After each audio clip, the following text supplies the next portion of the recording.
السلام عليكم ورحمة الله وبركاته. بسم الله الحمد لله والصلاة والسلام على رسول الله وعلى آله وصحبه ومن والاه أما بعد. ബഹുമാന്യരായ സഹോദരങ്ങളെ, സഹോദരിമാരെ, പ്രിയപ്പെട്ട വിദ്യാർത്ഥികളെ, അൽ-ഇമാം അഹ്മദ് ബിൻ ഹംബൽ റഹിമഹുള്ളയുടെ ഉസൂലു സുന്നയുടെ അവസാന ഭാഗത്തിലാണ് നാം ഉള്ളത്. കഴിഞ്ഞ ക്ലാസ്സിൽ നമ്മൾ അവസാനം നിർത്തിയത് മുസ്ലിം ഭരണാധികാരികൾക്കെതിരെ ഇറങ്ങി പുറപ്പെടുന്നതുമായി ബന്ധപ്പെട്ട വിഷയമായിരുന്നു. ഇതിന്റെ അവസാന രണ്ട് വരിയും കൂടി നമുക്ക് വായിക്കേണ്ടതുണ്ട്. قال الإمام أحمد بن حنبل رحمه الله: ولا يحل قتال السلطان ولا الخروج عليه لأحد من الناس فمن فعل ذلك فهو مبتدع على غير السنة والطريق. ഇമാം അഹ്മദ് റഹിമഹുള്ള പറയുകയാണ്, നമുക്ക് കഴിഞ്ഞ ക്ലാസ്സിൽ പറഞ്ഞതുപോലെ പ്രത്യേകിച്ചും ഈ കാലഘട്ടത്തിൽ നാം പഠിച്ചിരിക്കേണ്ട, മനസ്സിലാക്കിയിരിക്കേണ്ട ഒരടിസ്ഥാനമാണിത്. കാരണം ജനങ്ങളുടെ വികാരങ്ങളെ പെട്ടെന്ന് ചില സന്ദർഭങ്ങളിൽ കീഴടക്കിക്കൊണ്ട് അവർ ശറഇന്റെ ഈ നിയമങ്ങളെ ശരിക്കും മനസ്സിലാക്കാതെ വരുന്നത് ഇന്ന് വളരെ പതിവാണ്. എന്താണ് അദ്ദേഹം പറഞ്ഞത്? വല യഹില്ലു ഖിതാലു സുൽത്താനി വലൽ ഖുറൂജ് അലൈഹി ലിഅഹദിൻ മിനന്നാസ്. ജനങ്ങളിൽ ഒരാൾക്കും തന്നെ മുസ്ലിം ഭരണാധികാരിക്ക് എതിരെ ഇറങ്ങി പുറപ്പെടാൻ അനുവാദമില്ല, അദ്ദേഹത്തെ വധിക്കാനും അനുവാദമില്ല. അത് ഈ ഇറങ്ങി പുറപ്പെടുന്ന വ്യക്തി ഒരു വേള ഈ ഭരണാധികാരിയേക്കാൾ ഭരിക്കാൻ അർഹനാണെന്ന് തോന്നിയാൽ പോലും, നമ്മൾ കഴിഞ്ഞ ക്ലാസ്സിൽ പറഞ്ഞതാണ്, ഭരണാധികാരിക്ക് ചില നിബന്ധനകൾ യഥാർത്ഥത്തിൽ വേണ്ടതുണ്ട്.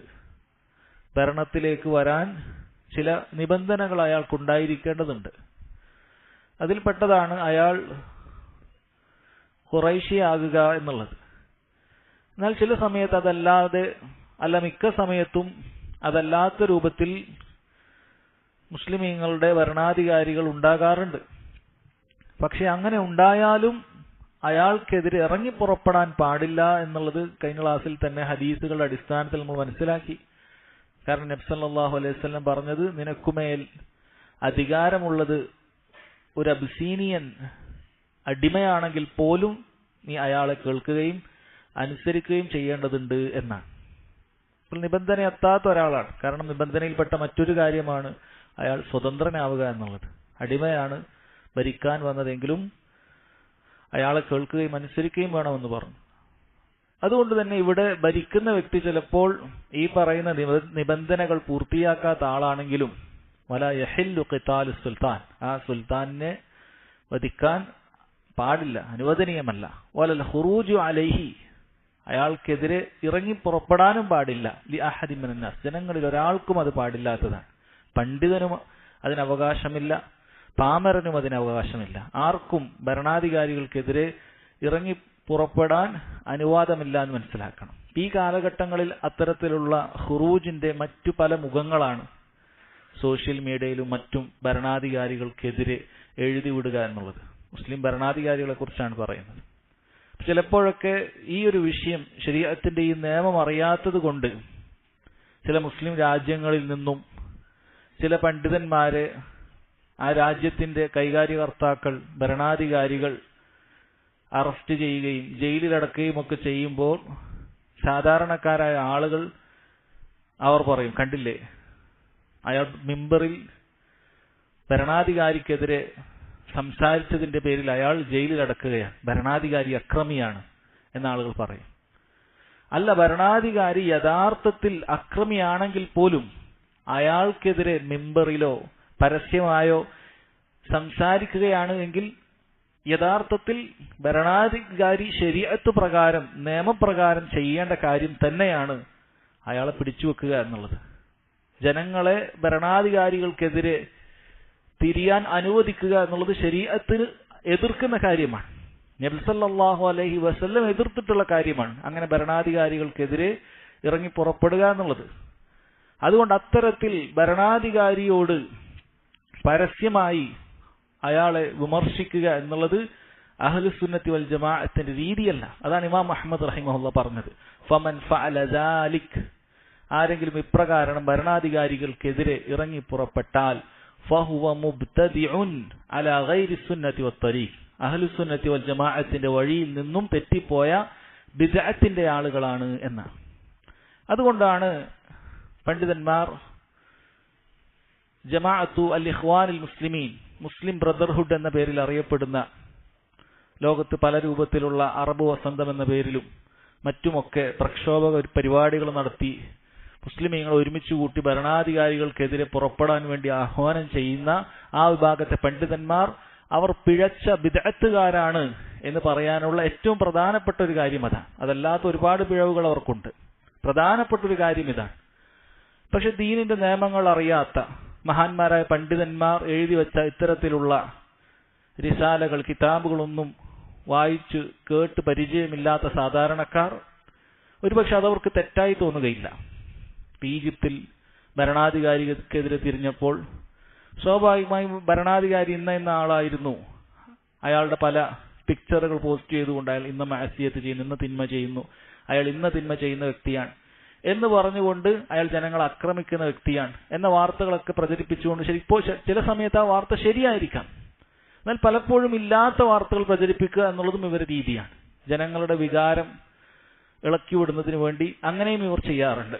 ഇന്ന് സൗദി അറേബ്യയുടെ ഭരണാധികാരികൾക്കെതിരെ അവർ ചെയ്യുന്നത് പോലെ അവിടെ ഇല്ലാത്ത പല കാര്യങ്ങളും പ്രചരിപ്പിച്ചുകൊണ്ട് അവിടെ മദ്യം വിൽക്കുന്നുണ്ട്, അവിടെ അങ്ങനെയാണ്, അവിടെ ഇങ്ങനെയാണ് എന്ന് പറഞ്ഞ് ഇല്ലാത്ത കാര്യങ്ങൾ പ്രചരിപ്പിച്ചുകൊണ്ടും ഭരണാധികാരികൾക്കെതിരെ അവർ ചെയ്യാറുണ്ട്. എന്നാൽ നാം പറഞ്ഞതുപോലെ ഒരു ഭരണാധികാരിയും തെറ്റുകളിൽ നിന്ന് മുക്തരായ ആളുകളൊന്നുമല്ല. അമ്പിയാക്കളെപ്പോലെ മഅസൂമിങ്ങളോ അല്ലെങ്കിൽ മുൻഗാമികളെപ്പോലെ അങ്ങേയറ്റം തഖ്വയുള്ള ആളുകളോ ആണ് എന്നൊന്നും നമ്മൾ പറയുന്നില്ല. അവരിൽ തെറ്റുകൾ ഉണ്ടാകാം. അങ്ങനെ ഉണ്ടായാൽ പോലും അത് ആളുകൾക്ക് ഇടയിൽ പ്രചരിപ്പിച്ചുകൊണ്ട് അവർ സംസാരിക്കുമ്പോൾ ഇത്തരത്തിലുള്ള ദീനിന്റെ നിയമങ്ങൾ അറിയാത്ത സാധാരണക്കാർ വിചാരിക്കും, ശരിയല്ലേ, ഭരണാധികാരി കണ്ടില്ലേ അങ്ങനെയല്ലേ ചെയ്തത്, ഇന്ന തിന്മകളൊക്കെ അവിടെ കൊണ്ടുവന്നില്ലേ, ഇതൊന്നും മുമ്പ് ഉണ്ടായിരുന്നില്ലല്ലോ, അപ്പൊ പിന്നെ പറയണ്ടേ, അത് പറയൽ ശരിയല്ലേ, അത് പറയുന്നയാളെ പിടിച്ചുകൊണ്ടുപോകുക, അയാൾ ഒരു ഹറമിലെ ഇമാമാണെങ്കിലും ശരി അയാളെ പോകുക എന്നുള്ളത് അത് ദീനിന്റെ നിയമമാണ് എന്നുള്ളത് അവർ മനസ്സിലാക്കുകയില്ല.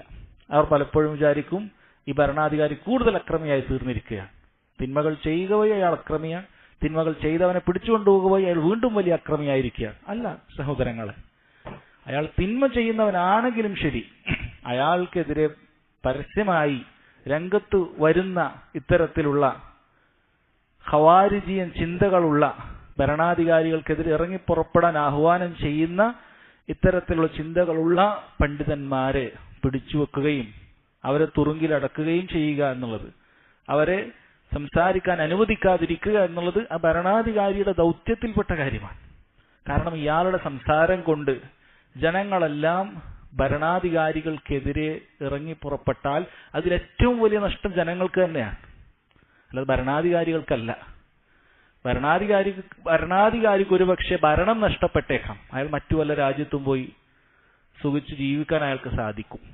കാരണം അയാളുടെ 10 or 20 തലമുറക്ക് ജീവിക്കാനുള്ള പണം അയാളുടെ കയ്യിൽ എന്തായാലും ഉണ്ടാകും.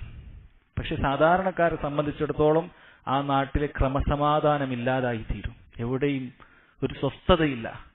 ആരാണ് ഭരിക്കുന്നത്, എന്താണ് ഇവിടെ നിയമം, ആരാണ് നിയമം നടപ്പാക്കുന്നത് ഒന്നും അറിയാത്ത അവസ്ഥയിൽ ജനങ്ങൾ നട്ടം തിരിയുന്ന അവസ്ഥ ഈ പറയുന്ന അറബ് വസന്തങ്ങളും അതല്ലാത്ത വസന്തങ്ങളും ഒക്കെ നടന്ന രാജ്യങ്ങളിൽ ഇന്ന് നമുക്ക് കണ്ണുകൊണ്ട് കാണാൻ സാധിക്കുന്ന കാര്യമാണ്. ഇതല്ലാതെ തിയറികളല്ല, ഇത് കൃത്യമായി നമുക്ക് കാണാൻ സാധിക്കുന്ന കാര്യമാണ്. എത്ര വലിയ അക്രമിയായ ഭരണാധികാരിയാണെങ്കിലും അവിടെ ഒരു ചിട്ടയും ഒരു നിയമമൊക്കെ ഉണ്ടായിരുന്നു. ഇപ്പോൾ അങ്ങനെയില്ല, തോന്നിയതുപോലെയാണ്. നേരത്തെ ഒരക്രമിയായ ഭരണാധികാരിയെ ഉണ്ടായിട്ടുള്ളൂ, ഇപ്പോൾ എല്ലാ പഞ്ചായത്തിലും അക്രമികൾ ആണ് ഭരിച്ചുകൊണ്ടിരിക്കുന്നത്, അവരാണ് കൈകാര്യങ്ങൾ ചെയ്തുകൊണ്ടിരിക്കുന്നത് എന്ന് ആ നാട്ടുകാർ തന്നെ സാക്ഷ്യപ്പെടുത്തുന്നത് നമ്മൾ കണ്ടതാണ്. എന്നാൽ ഈ ഖാഇദയുടെ അടിസ്ഥാനത്തിൽ അഹ്ലുസുന്നത്തി വൽ ജമാഅത്തിന്റെ ഈ വളരെ പരമപ്രധാനമായ ഈ അടിസ്ഥാനത്തിൽ അങ്ങനെ ചെയ്യാൻ പാടില്ല എന്നുള്ളത് സലഫികളായ പണ്ഡിതന്മാർ അതിനെതിരെ പറയുമ്പോൾ അവരെ കൊട്ടാരം പണ്ഡിതരെന്നും അവർ ഈ ഭരണാധികാരികളിൽ നിന്നും അച്ചാരം വാങ്ങിയിട്ട് ദീനിനെ വളച്ചൊടിക്കുന്നവരാണ് എന്നൊക്കെ പറഞ്ഞ് പരിഹസിക്കുകയും ആക്ഷേപിക്കുകയുമാണ് ഇവർ യഥാർത്ഥത്തിൽ ചെയ്തുകൊണ്ടിരുന്നത്. എന്നാൽ ഒരിക്കലും അങ്ങനെയല്ല. അവർ ഭരണാധികാരികൾക്കെതിരെ സംസാരിക്കാൻ പാടില്ല, ഇറങ്ങിപ്പുറപ്പെടാൻ പാടില്ല എന്ന് പറഞ്ഞ സഹോദരങ്ങളെ ദീനിന്റെ നിയമം അങ്ങനെ ആയതുകൊണ്ടാണ്. എത്ര ഹദീസുകളിലാണ് നബി സല്ലല്ലാഹു അലൈഹി വസല്ലം ഇക്കാര്യം വളരെ വ്യക്തമായി പറഞ്ഞിട്ടുള്ളത്. പക്ഷെ ഇക്കൂട്ടർ അത് ചെവിക്കൊള്ളാൻ തയ്യാറല്ല. കാരണം ബിദ്അത്തുകൾ അങ്ങനെയാണ്, തിന്മകൾ അങ്ങനെയാണ്. എല്ലാ തിന്മകളും നാം വിചാരിക്കുന്നത് പോലെ വ്യഭിചരിക്കുക, മോഷ്ടിക്കുക അങ്ങനെയുള്ള കാര്യങ്ങൾ മാത്രമല്ല. ചില തിന്മകൾ ഇങ്ങനെയാണ്. പിശാചിനെ സംബന്ധിച്ചിടത്തോളം അവൻ ആളുകളെ വഴിവേർപ്പിക്കുക എങ്ങനെയാണ്? ഒരാൾക്ക് ദീനിനോട് താല്പര്യമുണ്ടെങ്കിൽ അയാളെ വഴിവേർപ്പിക്കുക ഗുലൂവിലെത്തിച്ചുകൊണ്ടാണ്, അതിരുകവിച്ചലിൽ എത്തിച്ചുകൊണ്ടാണ്. ദീനിന്റെ കാര്യങ്ങളൊക്കെ ചിന്തിച്ച് അത് കണ്ടില്ലേ, അത് കണ്ടില്ലേ, ഇങ്ങനെയുള്ള അയാളുടെ ആത്മരോഷമൊക്കെ ഇളക്കി വിട്ടുകൊണ്ട് അയാൾ ആ രൂപത്തിൽ പിഴപ്പിക്കുക. അങ്ങനെയാണ് ഖവാരിജുകൾ ഉണ്ടായിട്ടുള്ളത്. ഖവാരിജുകൾ നിസ്കരിക്കാത്തവരോ നോമ്പെടുക്കാത്തവരോ അല്ല. അവരെക്കുറിച്ച് നബി സല്ലല്ലാഹു അലൈഹി വസല്ലം സ്വഹാബികളോട് തന്നെ പറഞ്ഞത്, നിങ്ങൾക്കൊരു പക്ഷെ നിങ്ങളുടെ നിസ്കാരവും നോമ്പും നിസ്സാരമായി തോന്നും അവരുടെ മുന്നിൽ. കാരണം അവർ അത്രയും ജാഹിദീങ്ങളായ ഭൗതിക വിരക്തി കാണിച്ചുകൊണ്ട് ഇബാദത്തുകളിൽ മുഴുകുന്നവരായിരുന്നു എന്നാണ്. അങ്ങനെയും അവർ പേച്ചുപോയി. എന്നാൽ വേറെ ചിലർ ദുനിയാവിന്റെ പളവളപ്പിന് പിന്നാലെ പോയിക്കൊണ്ട് ദീന് കൈയൊഴിഞ്ഞ് അങ്ങനെ ഹറാമുകളിൽ വിരാജിക്കുന്ന ആളുകളും ഉണ്ടാകാം. ഈ രണ്ട് രൂപത്തിലും സഹോദരങ്ങളെ പിഴവുകൾ സംഭവിക്കും. ഇത് രണ്ടിൽ നിന്നും നമുക്ക് രക്ഷപ്പെടേണ്ടതുണ്ട്. ഈ ഒരു കാര്യം വളരെ അടിസ്ഥാനപരമായി നമ്മൾ പഠിക്കുക. അതുകൊണ്ട് തന്നെ ഇത് മനസ്സിലാക്കിയാൽ ഈ രൂപത്തിൽ ഭരണാധികാരികൾക്കെതിരെ സംസാരിക്കുകയും എഴുതുകയും ഒക്കെ ചെയ്യുന്ന പണ്ഡിതന്മാർ അതേത് രാജ്യത്തായാലും അവരെ നമ്മൾ കരുതിയിരിക്കുക. അവരിൽ നിന്ന് നമ്മൾ ഒരിക്കലും അറിവ് സ്വീകരിക്കാതിരിക്കുക. കാരണം അവർ ബിദ്അത്തുകാരാണ്. അഹ്ലുസുന്നത്തി വൽ ജമാഅത്തിന്റെ മൻഹജിൽപ്പെട്ടവരല്ല. അവർക്ക് തൗഹീദ് ഉണ്ട് എങ്കിലും ശരി, അവർക്ക് തൗഹീദ് ഉണ്ടെങ്കിലും ശരി, മൊത്തത്തിൽ അവർ സഹാബികളെ അംഗീകരിക്കുന്നു എന്ന് പറയുന്നുണ്ടെങ്കിലും ശരി, അവർ സലഫികളാണ് എന്ന് വാദിക്കുന്നുണ്ടെങ്കിലും ശരി, അവർക്ക് ഈ ഒരു മൻഹജുണ്ടോ? ഭരണാധികാരികൾക്കെതിരെ ഇറങ്ങി പുറപ്പെടുക, അങ്ങനെ അവർക്കെതിരെ പരസ്യമായി സംസാരിക്കണം എന്ന വാദം അവർക്കുണ്ടോ? അവർ ബിദ്അത്തുകാരാണ്. അവരിൽ നിന്നും ഒരിക്കലും അറിവ് സ്വീകരിക്കാൻ പാടില്ല. അത് പ്രത്യേകം മനസ്സിലാക്കുക. അതിനുശേഷം അദ്ദേഹം അടുത്ത അധ്യായത്തിൽ പറയുന്നത്, സഹോദരങ്ങളെ, ഖിതാലുൽ ലുസൂസി വൽ ഖവാരിജി ജായിസുൻ എന്ന വിഷയമാണ്. കള്ളന്മാരെയും ഖവാരിജുകളെയും ഏറ്റുമുട്ടുക, അവരോട് ഏറ്റുമുട്ടുക അനുവദനീയമാണ് എന്നറിയിക്കുന്ന കാര്യമാണ്. അദ്ദേഹം പറയുന്നു, ഖാല റഹിമഹുല്ലാ, വഖിതാലുൽ ലുസൂസി വൽ ഖവാരിജി ജായിസുൻ ഇദാ അറളു ലിർറജുലി ഫീ നഫ്സിഹി വമാലിഹി. ഒരുവന്റെ സമ്പത്ത് അപഹരിക്കുന്നതിന് വേണ്ടിയിട്ടോ അല്ലെങ്കിൽ അവനെ വധിച്ചു കളയുന്നതിന് വേണ്ടിയിട്ടോ കള്ളന്മാരാകട്ടെ അല്ലെങ്കിൽ ഈ രൂപത്തിലുള്ള ഖവാരിജുകളാകട്ടെ ഇറങ്ങി പുറപ്പെട്ടാൽ അവരോട് മല്ലിട്ട് നിൽക്കുക, ഏറ്റുമുട്ടുക എന്നുള്ളത് നമുക്ക് അനുവദനീയമായ കാര്യമാണ്. ഒരാൾ നമ്മുടെ സമ്പത്ത് കൊള്ളയടിക്കാൻ വന്നാൽ, കള്ളനാകട്ടെ ഈ രൂപത്തിലുള്ള ഖവാരിജൻ ചിന്ത കയറിയ തീവ്രവാദികളാകട്ടെ, അവർ നമ്മുടെ സമ്പത്തോ നമ്മളെ തന്നെ കൊല്ലുവാനോ വേണ്ടി പുറപ്പെട്ടു കഴിഞ്ഞാൽ ഒരിക്കലും തന്നെ കൈകെട്ടി നിൽക്കുക എന്നുള്ളതല്ല നമ്മൾ ചെയ്യേണ്ടത്. മറിച്ച് അദ്ദേഹം പറഞ്ഞതുപോലെ ഫലഹു അൻ യുഖാതില അൻ നഫ്സിഹി വമാലിഹി, തന്റെ സമ്പത്തിനും തന്റെ ദേഹത്തിനും ഇത് രണ്ടിനെയും സംരക്ഷിക്കുന്നതിന് വേണ്ടി അയാളോട് പോരാടാവുന്നതാണ്, അയാളോട് മല്ലിടാവുന്നതാണ്. വയദ്ഫു അൻഹാ ബികുല്ലി മാ യഖ്ദിർ, അവന് സാധിക്കുന്ന രൂപത്തിൽ അത് അതിൽ നിന്നും ചെറുത്തു നിൽക്കാവുന്നതാണ്. വലൈസ ലഹു ഇദാ ഫാറഖൂഹു ഔ തറഖൂഹു അൻ യത്ലുബഹും വലാ യത്ബഅ ആസാറഹും. എന്നാൽ ഈ നിന്നെ കൊല്ലാൻ വന്ന അല്ലെങ്കിൽ നിന്റെ സമ്പത്ത് മോഷ്ടിക്കാൻ വന്ന ഈ കള്ളൻ അയാൾ തിരിച്ചു പോയാൽ അയാൾ അന്വേഷിച്ചുകൊണ്ട് നീ പോകേണ്ടതില്ല. പ്രതികാര നടപടികൾക്ക് വേണ്ടി അയാൾ അന്വേഷിച്ചുകൊണ്ട് അയാളുടെ അഡ്രസ് എടുത്തുകൊണ്ട് അയാളെ പിന്നാലെ നീ കൂടേണ്ടതില്ല. ലൈസ ലി അഹദിൻ ഇല്ലൽ ഇമാമ ഔ ഉലാത്തുൽ മുസ്ലിമീൻ, അതിനുള്ള അധികാരം ഭരണാധികാരികൾക്ക് മാത്രമേ ഉള്ളൂ. നിനക്ക് അയാളോട് ചെറുത്തു തോൽപ്പിക്കാനുള്ള അധികാരം അയാൾ നിന്റെ അടുക്കലേക്ക് വരുന്ന സമയത്താണ്. അവിടെ നീ അയാളെ ചെറുത്തു തോൽപ്പിക്കുക എന്നുള്ളത് നിനക്ക് അനുവദനീയമാണ്. പക്ഷെ പിന്നാലെ പോയി അയാളെ അന്വേഷിക്കുക എന്നുള്ളത് അത് നീ ചെയ്യണ്ട. അത് ഭരണാധികാരിയാണ് ചെയ്യേണ്ടത്. വഇന്നമാ ലഹു അൻ യദ്ഫഅ അൻ നഫ്സിഹി ഫി മഖാമിഹി ദാലിക്, അവന്റെ ആ സ്ഥലത്ത് നിന്ന് അവന് ചെറുത്തുനിൽപ്പ് നടത്താം. വയൻവി ബിജുഹ്ദിഹി അല്ലാ യഖ്തുല അഹദ, അവനോട് ചെറുത്തുനിൽപ്പ് നടത്തുന്ന സമയത്ത് ഒരാളെയും കൊല്ലണമെന്നുള്ള ഉദ്ദേശം അവൻ ആദ്യത്തിൽ ഉണ്ടാകാൻ പാടില്ല. فإن مات على يديه في دفعه عن نفسه في المعركة فأبعده الله المقتول. എന്നാൽ ഈ ചെറുത്തുനിൽപ്പിനിടയിൽ ആക്രമിക്കാൻ വന്ന വ്യക്തി തന്നെ ഈ ചെറുത്തു നിന്ന വ്യക്തിയുടെ കയ്യാൽ മരണപ്പെട്ടു പോയാൽ, അതായത് അക്രമിയാണ് മരണപ്പെട്ടു പോയത്, അക്രമിയാണ് വന്ന കള്ളനാണ് മരണപ്പെട്ടു പോയത് എങ്കിൽ فأبعده الله المقتول, ആ കൊല്ലപ്പെട്ട അക്രമിയെ അള്ളാഹു അകറ്റിക്കളയട്ടെ, അള്ളാഹുവിന്റെ കാരുണ്യത്തിൽ നിന്നും അകറ്റിക്കളയട്ടെ.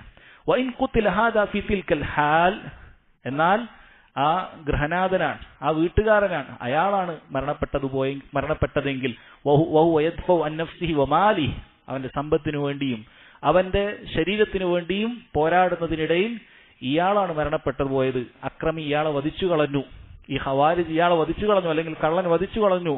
ഇമാം അഹ്മദ് റഹിമഹുല്ലാഹ് പറയുന്നു, റജൗതു ലഹു അശ്ശഹാദ, അവൻ ഷഹീദാണ് എന്നാണ് ഞാൻ അവനെ കുറിച്ച് പ്രതീക്ഷിക്കുന്നത്. കമാ ജാഅ ഫിൽ അഹാദീസ് വജമീഇൽ ആസാരി ഫി ഹാദാ ഇന്നമാ ഉമിറ ബിഖിതാലിഹി, ഹദീസുകളിൽ വന്നതുപോലെ എല്ലാ ഹദീസുകളിലും വന്നിട്ടുള്ളത് അവനോട് മല്ലിടുക എന്നുള്ള വിഷയമാണ്, അവനോട് ഏറ്റുമുട്ടുക എന്നുള്ള വിഷയമാണ്. വലം യുഅ്മർ ബിഖത്ലിഹി വലത്തിബാഇഹി വലാ യുജീസു അലൈഹി ഇൻ സുരിഅ ഔ കാന ജരീഹ. ഒരു ഹദീസിലും ഇങ്ങനെ നിന്നെ കീഴ്പ്പെടുത്താൻ വന്ന, നിന്റെ വസ്തുക്കൾ മോഷ്ടിക്കാൻ വന്നവനെ കൊല്ലാൻ വേണ്ടി ഒരു ഹദീസിലും വന്നിട്ടില്ല. അതുപോലെ അവനെ പിന്തുടർന്നുകൊണ്ട് അവനെ വധിക്കാൻ, ഒരു വേള അവൻ ബോധരഹിതനായി വീഴുകയോ അല്ലെങ്കിൽ പരിക്കേറ്റ നിലയിൽ അവിടെ അവശേഷിക്കുകയോ ചെയ്താൽ ആ സമയത്ത് തക്കം പാർത്ത് നീ അവനെ കൊല്ലേണ്ടതില്ല, നീ നിന്റെ കാര്യം രക്ഷപ്പെടുക എന്നുള്ളതാണ്. വഇൻ അഖദഹു അസീറൻ ഫലൈസ ലഹു അൻ യഖ്തുല, തടവുകാരനായി അവനെ കൊണ്ടുവന്നാൽ അപ്പോഴും നീ അവനെ കൊല്ലാൻ പാടില്ല. വലാ യുഖീമ അലൈഹിൽ ഹദ്, നിങ്ങൾ കുറച്ച് ആളുകൾ കൂടിയിട്ട് അയാൾക്കെതിരെ ഹദ് നടപ്പാക്കാൻ പാടില്ല, ഇസ്ലാമിക ശിക്ഷാ നടപടി നിങ്ങൾ നടപ്പാക്കാൻ പാടില്ല. വലാകിൻ യർഫഉ അംറഹു ഇലാ മൻ വല്ലാഹുല്ലാഹ് ഫയഹ്കുമു ഫീ, അല്ലാഹു അധികാരം ഏൽപ്പിച്ച ഭരണാധികാരിയുടെ അടുക്കലേക്ക് നിങ്ങൾ കാര്യം വിടുക. ഫയഹ്കുമു ഫീ, അയാളാണ് കാര്യം തീരുമാനിക്കുക. ഇതാണ് ഇമാം അഹ്മദ് റഹിമഹുല്ലാഹ് പറഞ്ഞിട്ടുള്ളത്. നോക്കൂ സഹോദരങ്ങൾ, എത്ര മനോഹരമാണ് ഇസ്ലാമിക വിശ്വാസം. ഇത്തരം കാര്യങ്ങളിൽ എത്ര കൃത്യമായാണ് ഇസ്ലാമിന്റെ നിയമങ്ങളെന്ന് നോക്കണം. ഒരു ഖവാരിജ് അല്ലെങ്കിൽ ഈ രൂപത്തിലുള്ള മോഷ്ടാക്കൾ, കള്ളന്മാർ നമ്മെ പോക്കറ്റടിക്കാനോ നമ്മുടെ വീട്ടിലുള്ള വസ്തുക്കൾ അപഹരിക്കാനോ വന്നു കഴിഞ്ഞാൽ ഒരിക്കലും ഇസ്ലാമിൽ അത് നോക്കി നിൽക്കണമെന്നോ അതല്ലെങ്കിൽ അത് വിട്ടുകൊടുക്കണമെന്നോ അങ്ങനെ പറഞ്ഞിട്ടില്ല. മറിച്ച് നമുക്ക് അയാളെ കീഴ്പ്പെടുത്താൻ സാധിക്കുമെങ്കിൽ സാധിക്കുന്ന രൂപത്തിൽ കീഴ്പ്പെടുത്തണം. പക്ഷേ പണ്ഡിതന്മാർ പറയുന്നു, അവനെ കീഴ്പ്പെടുത്തേണ്ടത് ഏറ്റവും ചെറിയ മാധ്യമം ഉപയോഗിച്ചാണ് ആദ്യം തുടങ്ങേണ്ടത്. ഇപ്പൊ ഒരാളെ കൈകൊണ്ട് ഉന്തിയാൽ അയാൾ പോകുമെങ്കിൽ അങ്ങനെ നീ ചെയ്യണം, അവിടെ നീ വടിയെടുക്കേണ്ടതില്ല. ഇനി വടിയെടുത്താൽ അയാൾ പോകുമെങ്കിൽ വടിയെടുത്തുകൊണ്ട് അയാൾ അകറ്റിക്കളയണം, അവിടെ നീ വാളെടുക്കേണ്ടതില്ല. ഇനി വാളെടുത്താലേ അയാളെ കീഴ്പ്പെടുത്താൻ പറ്റുമെങ്കിൽ അങ്ങനെ അയാൾക്ക് അനുവദനീയമാണ്. അത് ഏത് രാജ്യത്തെ നിയമവും അത് അനുവാദം നൽകുന്ന കാര്യമാണ്. ഒരാളുടെ സ്വത്ത് മൊത്തം അപഹരിക്കാൻ ഒരു കള്ളൻ വന്നു, അല്ലെങ്കിൽ അയാളെ കീഴ്പ്പെടുത്താൻ, അയാളെ കുടുംബത്തെ അപഹരിക്കാൻ ഒരു കള്ളൻ വന്നു കഴിഞ്ഞാൽ അയാൾക്കെതിരെ ചെറുത്തുനിൽപ്പ് നടത്താമെന്നുള്ളത് എല്ലാ രാജ്യവും അംഗീകരിക്കുന്ന ഒരു നിയമം കൂടിയാണ്. കാരണം അത് ബുദ്ധിക്ക് യോജിക്കുന്ന ഒരു കാര്യമാണ്. ഇസ്ലാമിന്റെ നിയമങ്ങളെല്ലാം തന്നെ അങ്ങനെ തന്നെയാണ്. അങ്ങനെ അയാൾക്ക് പോരാടാവുന്നതാണ്. ഇങ്ങനെയുള്ള ഈ പോരാട്ടത്തിൽ ഇവിടെ പറയുന്നു, ഒരിക്കലും മറ്റവനെ കൊല്ലണമെന്ന ഉദ്ദേശം നിനക്കുണ്ടാകരുത്. ഒരു മോഷ്ടാവ് വന്നതിനാൽ കള്ളനെ വേഗം പിടിച്ച് കൊല്ലുക എന്നുള്ളതല്ല. ചെറിയ ശിക്ഷ കൊണ്ട് അവനെ അകറ്റാൻ സാധിക്കുമെങ്കിൽ അങ്ങനെയാണ് നീ നോക്കേണ്ടത്. അതിന് സാധിക്കുന്നില്ലെങ്കിൽ വലിയ ശിക്ഷകൾ അവനെടുക്കാം. സാധിക്കുന്നത് പോലെ അവനോടുള്ള ചെറുത്തുനിൽപ്പ് നടത്താം. ഈ പോരാട്ടത്തിനിടയിൽ, ഈ ഏറ്റുമുട്ടലിനിടയിൽ ഈ ഗൃഹനാഥൻ അയാൾ പെട്ടുപോവുകയാണെങ്കിൽ അയാൾക്ക് ഷഹീദിന്റെ പ്രതിഫലമുണ്ട് എന്നാണ് അദ്ദേഹം പറഞ്ഞത്. ഹദീസിന്റെ പിൻബലത്തിൽ പറഞ്ഞതാണ്. ഇനി ആ അക്രമിയാണ് അവിടെ മരണപ്പെടുന്നതെങ്കിൽ ഈ വ്യക്തിക്ക് കുറ്റമില്ല. ഇയാളുടെ കയ്യാലാണ് കൊല്ലപ്പെട്ടത് എങ്കിലും അയാൾക്ക് കുറ്റമില്ല. പക്ഷെ നാം നേരത്തെ പറഞ്ഞതുപോലെ ആദ്യഘട്ടത്തിൽ തന്നെ അയാളെ കൊല്ലണമെന്നുള്ള ചിന്തയാകാൻ പാടില്ല നിനക്ക്. അവസാന ഘട്ടത്തിൽ അവൻ എന്നെ കൊല്ലുമെന്നായാൽ, അവൻ എന്റെ ഭാര്യയെ കൊല്ലുമെന്നായാൽ അവൻ എന്റെ മക്കളെ കൊല്ലുമെന്നായാൽ അവന് വേറെ വഴിയില്ല. അവൻ ആ സമയത്ത് അനുവദനീയമാണ് അവനെ ഇല്ലാതാക്കുക എന്നുള്ളത്. ദീനുൽ ഇസ്ലാം അവന് അനുവാദം നൽകുന്ന കാര്യമാണ്. നബി സല്ലല്ലാഹു അലൈഹി വസല്ലം പറഞ്ഞു, മൻ ഖുത്തില ദൂന മാലിഹി ഫഹുവ ഷഹീദ്. ആരെങ്കിലും തന്റെ സമ്പത്തിനു വേണ്ടി മരണപ്പെട്ടു പോയിട്ടുണ്ടെങ്കിൽ ഫഹുവ ഷഹീദ്. അവൻ കഷ്ടപ്പെട്ടുണ്ടാക്കിയ മുതലായിരിക്കാം, സ്വർണമായിരിക്കാം, ആഭരണങ്ങളായിരിക്കാം. കള്ളൻ മോഷ്ടിക്കാൻ വന്ന സമയത്ത് അവൻ അതിനെതിരെ പോരാടി അത് വിട്ടുകൊടുക്കാൻ തയ്യാറാകാതെ പോരാട്ടം നടത്തി അയാൾ അവിടെ വെച്ച് മരണപ്പെടുകയാണ് എങ്കിൽ ഫഹുവ ഷഹീദ്, അവൻ ഷഹീദിന്റെ പ്രതിഫലമുണ്ട് എന്നാണ്. മൻ ഖുത്തില ദൂന അഹ്ലിഹി ഫഹുവ ഷഹീദ്. തന്റെ കുടുംബത്തിന്റെ വിഷയത്തിൽ ആരെങ്കിലും അപ്രകാരം കൊല്ലപ്പെട്ടാൽ ഫഹുവ ഷഹീദ്, അവന് ഷഹീദിന്റെ പ്രതിഫലമുണ്ട് എന്നാണ് നബി സല്ലല്ലാഹു അലൈഹി വസല്ലം അറിയിച്ചിട്ടുള്ളത്. ഇനി ഖവാരിജുകളുടെ വിഷയത്തിലും ഇങ്ങനെ തന്നെയാണ്. ഖവാരിജുകൾ അവർക്കെതിരെ പോരാടുക എന്നുള്ളത് ഇസ്ലാം അനുശാസിക്കുന്ന കാര്യമാണ്. പക്ഷെ അത് ഭരണാധികാരിയുടെ കീഴിലായിരിക്കണം വേണ്ടത്. ഇന്ന് സൗദി അറേബ്യയും അതുപോലെയുള്ള മറ്റ് ഇസ്ലാമിക രാജ്യങ്ങളുമെല്ലാം തന്നെ ദാഇഷിനെ പോലെയുള്ള ISIS പോലെയുള്ള ഖവാരിജുകൾക്കെതിരെ പോരാടാൻ വേണ്ടി കൈകോർത്തത് അതിന്റെ ഭാഗമാണ്. അത് ഇസ്ലാമിന്റെ നിയമമാണത്. ഖവാരിജുകളെ കൊല്ലുക എന്നുള്ളത് നബി സല്ലല്ലാഹു അലൈഹി വസല്ലം കൽപ്പിച്ചിട്ടുള്ള കാര്യമാണ്. അവിടുത്തെ കാലത്ത് ഖവാരിജുകൾ ഉണ്ടായിരുന്നില്ല. നബി സല്ലല്ലാഹു അലൈഹി വസല്ലം കാലത്ത് ഇറങ്ങി പുറപ്പെടാൻ മാത്രം ഒരു സംഘമായി ഖവാരിജുകൾ ഉണ്ടായിരുന്നില്ല. നബി സല്ലല്ലാഹു അലൈഹി വസല്ലം അതുകൊണ്ട് തന്നെ അറിയിച്ചിട്ടുള്ളത്, അവരെങ്ങാനും ഞാൻ കണ്ടുമുട്ടുമായിരുന്നെങ്കിൽ ഞാൻ അവരെ കൊല്ലപ്പെടുത്തും. സഹാബികളോട് അവരെ കണ്ടുമുട്ടിയാൽ കൊല്ലപ്പെടുത്താൻ കൽപ്പിക്കുകയും ചെയ്തു. അവരെ കൊല്ലുന്നവരാണ് ഏറ്റവും ഖൈറുള്ളവർ എന്ന് നബി സല്ലല്ലാഹു അലൈഹി വസല്ലം സാക്ഷ്യം വഹിച്ചു. അവരാൽ കൊല്ലപ്പെടുന്നവരാണ് ഖൈറുള്ളവർ എന്നും നബി സല്ലല്ലാഹു അലൈഹി വസല്ലം സാക്ഷ്യം വഹിച്ചു. അവരുടെ വിഷയത്തിൽ ഒരു വറഅ് കാണിക്കുക, സൂക്ഷ്മത കാണിക്കുക എന്നുള്ളത് ദീനുൽ ഇസ്ലാം പ്രോത്സാഹിപ്പിക്കുന്ന കാര്യമല്ല. ഇതുപോലെയുള്ള ദാഇഷിനെ പോലെയുള്ള ISIS പോലെയുള്ള അൽ ഖായിദയെ പോലെയുള്ള ആളുകളെ, സഹോദരങ്ങളെ, അവർക്കെതിരെ ഇസ്ലാമിക രാജ്യങ്ങൾ പോരാടുകയും അവരെ ഉന്മൂലനം ചെയ്യുകയും ചെയ്യുന്നത് കണ്ടാൽ നമ്മൾ മനസ്സിലാക്കുക അവർ ദീനാണ് നടപ്പാക്കുന്നത്. ഈ രാജ്യങ്ങൾ കേവലം വരെ രാഷ്ട്രീയ ലക്ഷ്യങ്ങൾ മാത്രമല്ല, മറിച്ച് അത് ദീനാണ്. ഇത്തരത്തിലുള്ള ഖവാരിജുകളെ ഇല്ലാതാക്കി കളയുക, അതിനു വേണ്ട എല്ലാ മാർഗങ്ങളും ഒരുമിക്കുക, വേണമെങ്കിൽ ചില കാഫിറുകളായ രാജ്യങ്ങളെ പോലും കൂട്ടുപിടിച്ചുകൊണ്ട് ഇവരെ ഇല്ലാതാക്കുക എന്നുള്ളത് അത് ദീൻ തന്നെയാണ്. ഒരിക്കലും ദീനിന് എതിരായിട്ടുള്ള കാര്യമല്ല. കാരണം അവർ ഏറ്റവും വലിയ ഷർറുള്ള ആളുകളാണ്. മുസ്ലിമീങ്ങളെ സംബന്ധിച്ചിടത്തോളം അവർക്ക് എല്ലാ നിലക്കും ഇവരെ കൊണ്ട് ഉപദ്രവമല്ലാതെ ഒരു ഉപകാരവും അവർ കൊണ്ടില്ല. അവരെ കൊണ്ട് ഒരു ഉപകാരവും മുസ്ലിമീങ്ങൾക്ക്, സഹോദരങ്ങളെ, ഇല്ല. അതുകൊണ്ട് അവരെ കൊലപ്പെടുത്തുക എന്നുള്ളത് ഇസ്ലാം അനുവദിക്കുന്ന കാര്യത്തിൽപ്പെട്ടതാണ്. പക്ഷെ പണ്ഡിതന്മാർ പറയുന്നതിൽ ഏറ്റവും ശരിയായ അഭിപ്രായം അവർ കുഫാറുകളല്ല. അവർക്ക് ഖിലാഫുണ്ട്, ഉലമാക്കൾക്കിടയിൽ ഖിലാഫുള്ള കാര്യമാണ്. ഖവാരിജുകൾ മുസ്ലിമീങ്ങളാണോ അതല്ല കാഫിറുകളാണോ എന്നുള്ളത്. ISIS പോലെയുള്ള ദാഇഷിനെ പോലെയുള്ള ആളുകൾ മുസ്ലിമീങ്ങളാണോ അതല്ല കാഫിറുകളാണോ എന്നുള്ളത് ഒറ്റ അഭിപ്രായമല്ല, രണ്ടഭിപ്രായമുണ്ട്. മുൻഗാമികളിൽ തന്നെ ഇമാം ബുഖാരിയെ പോലെയുള്ള പണ്ഡിതന്മാർ അവർ കാഫിറുകളാണെന്ന് അഭിപ്രായപ്പെടുന്നവരാണ്. ആധുനിക കാലത്തുള്ള ഷെയ്ഖ് ഇബ്നു ബാസ് റഹിമഹുല്ലാഹി പോലെയുള്ള പണ്ഡിതന്മാർ അവർ കാഫിറുകളാണെന്ന് അഭിപ്രായപ്പെട്ടവരാണ്. പക്ഷെ വല്ലാഹു ആലം ഭൂരിഭാഗം പണ്ഡിതന്മാരും അവർ കാഫിറുകളല്ല എന്നാണ് അഭിപ്രായം പറഞ്ഞിട്ടുള്ളത്. നോക്കൂ, സലഫി ഉലമാക്കളുടെ നീതിബോധം നിങ്ങൾ നോക്കണം. ഇവരേറ്റവും കൂടുതൽ ആക്രമിക്കുന്നത് ഈ സലഫി പണ്ഡിതന്മാരാണ്. അവർക്ക് വേണമെങ്കിൽ എല്ലാവർക്കും ഒറ്റ ഫത്വയിൽ എല്ലാവരും കാഫിറുകളാണെന്ന് പറയാം. പക്ഷെ അവർ അങ്ങനെയല്ല, വികാരങ്ങളെ അടിസ്ഥാനപ്പെടുത്തിയല്ല വിധികൾ പറയാറുള്ളത്. മറിച്ച് ദീനിന്റെ അധ്യാപനങ്ങൾ പരിശോധിച്ചു നോക്കുമ്പോൾ അവർ കാഫിറുകളാണെന്ന് പറയാൻ സാധിക്കുകയില്ല. അവരേറ്റവും പിഴച്ച മുബ്തദികളാണ് എന്ന്, പിഴച്ച വിശ്വാസക്കാരാണ് എന്ന് പറയാം. അതാണ് ഏറ്റവും ശരിയായി മനസ്സിലാക്കുന്നത്. എന്നാൽ അവരെ കൊലപ്പെടുത്തുന്ന സമയത്ത് സഹോദരങ്ങളെ മറ്റു കുഫാറുകളെ പോലെയല്ല. അവരിൽ നിന്നും ഗനീമത്ത് സ്വത്തോ മറ്റോ ഒന്നും തന്നെ അവരിൽ നിന്ന് എടുക്കാൻ പാടില്ല. കാരണം അവർ മുസ്ലിമീങ്ങളാണ് എന്നാണ് പറഞ്ഞിട്ടുള്ളത്.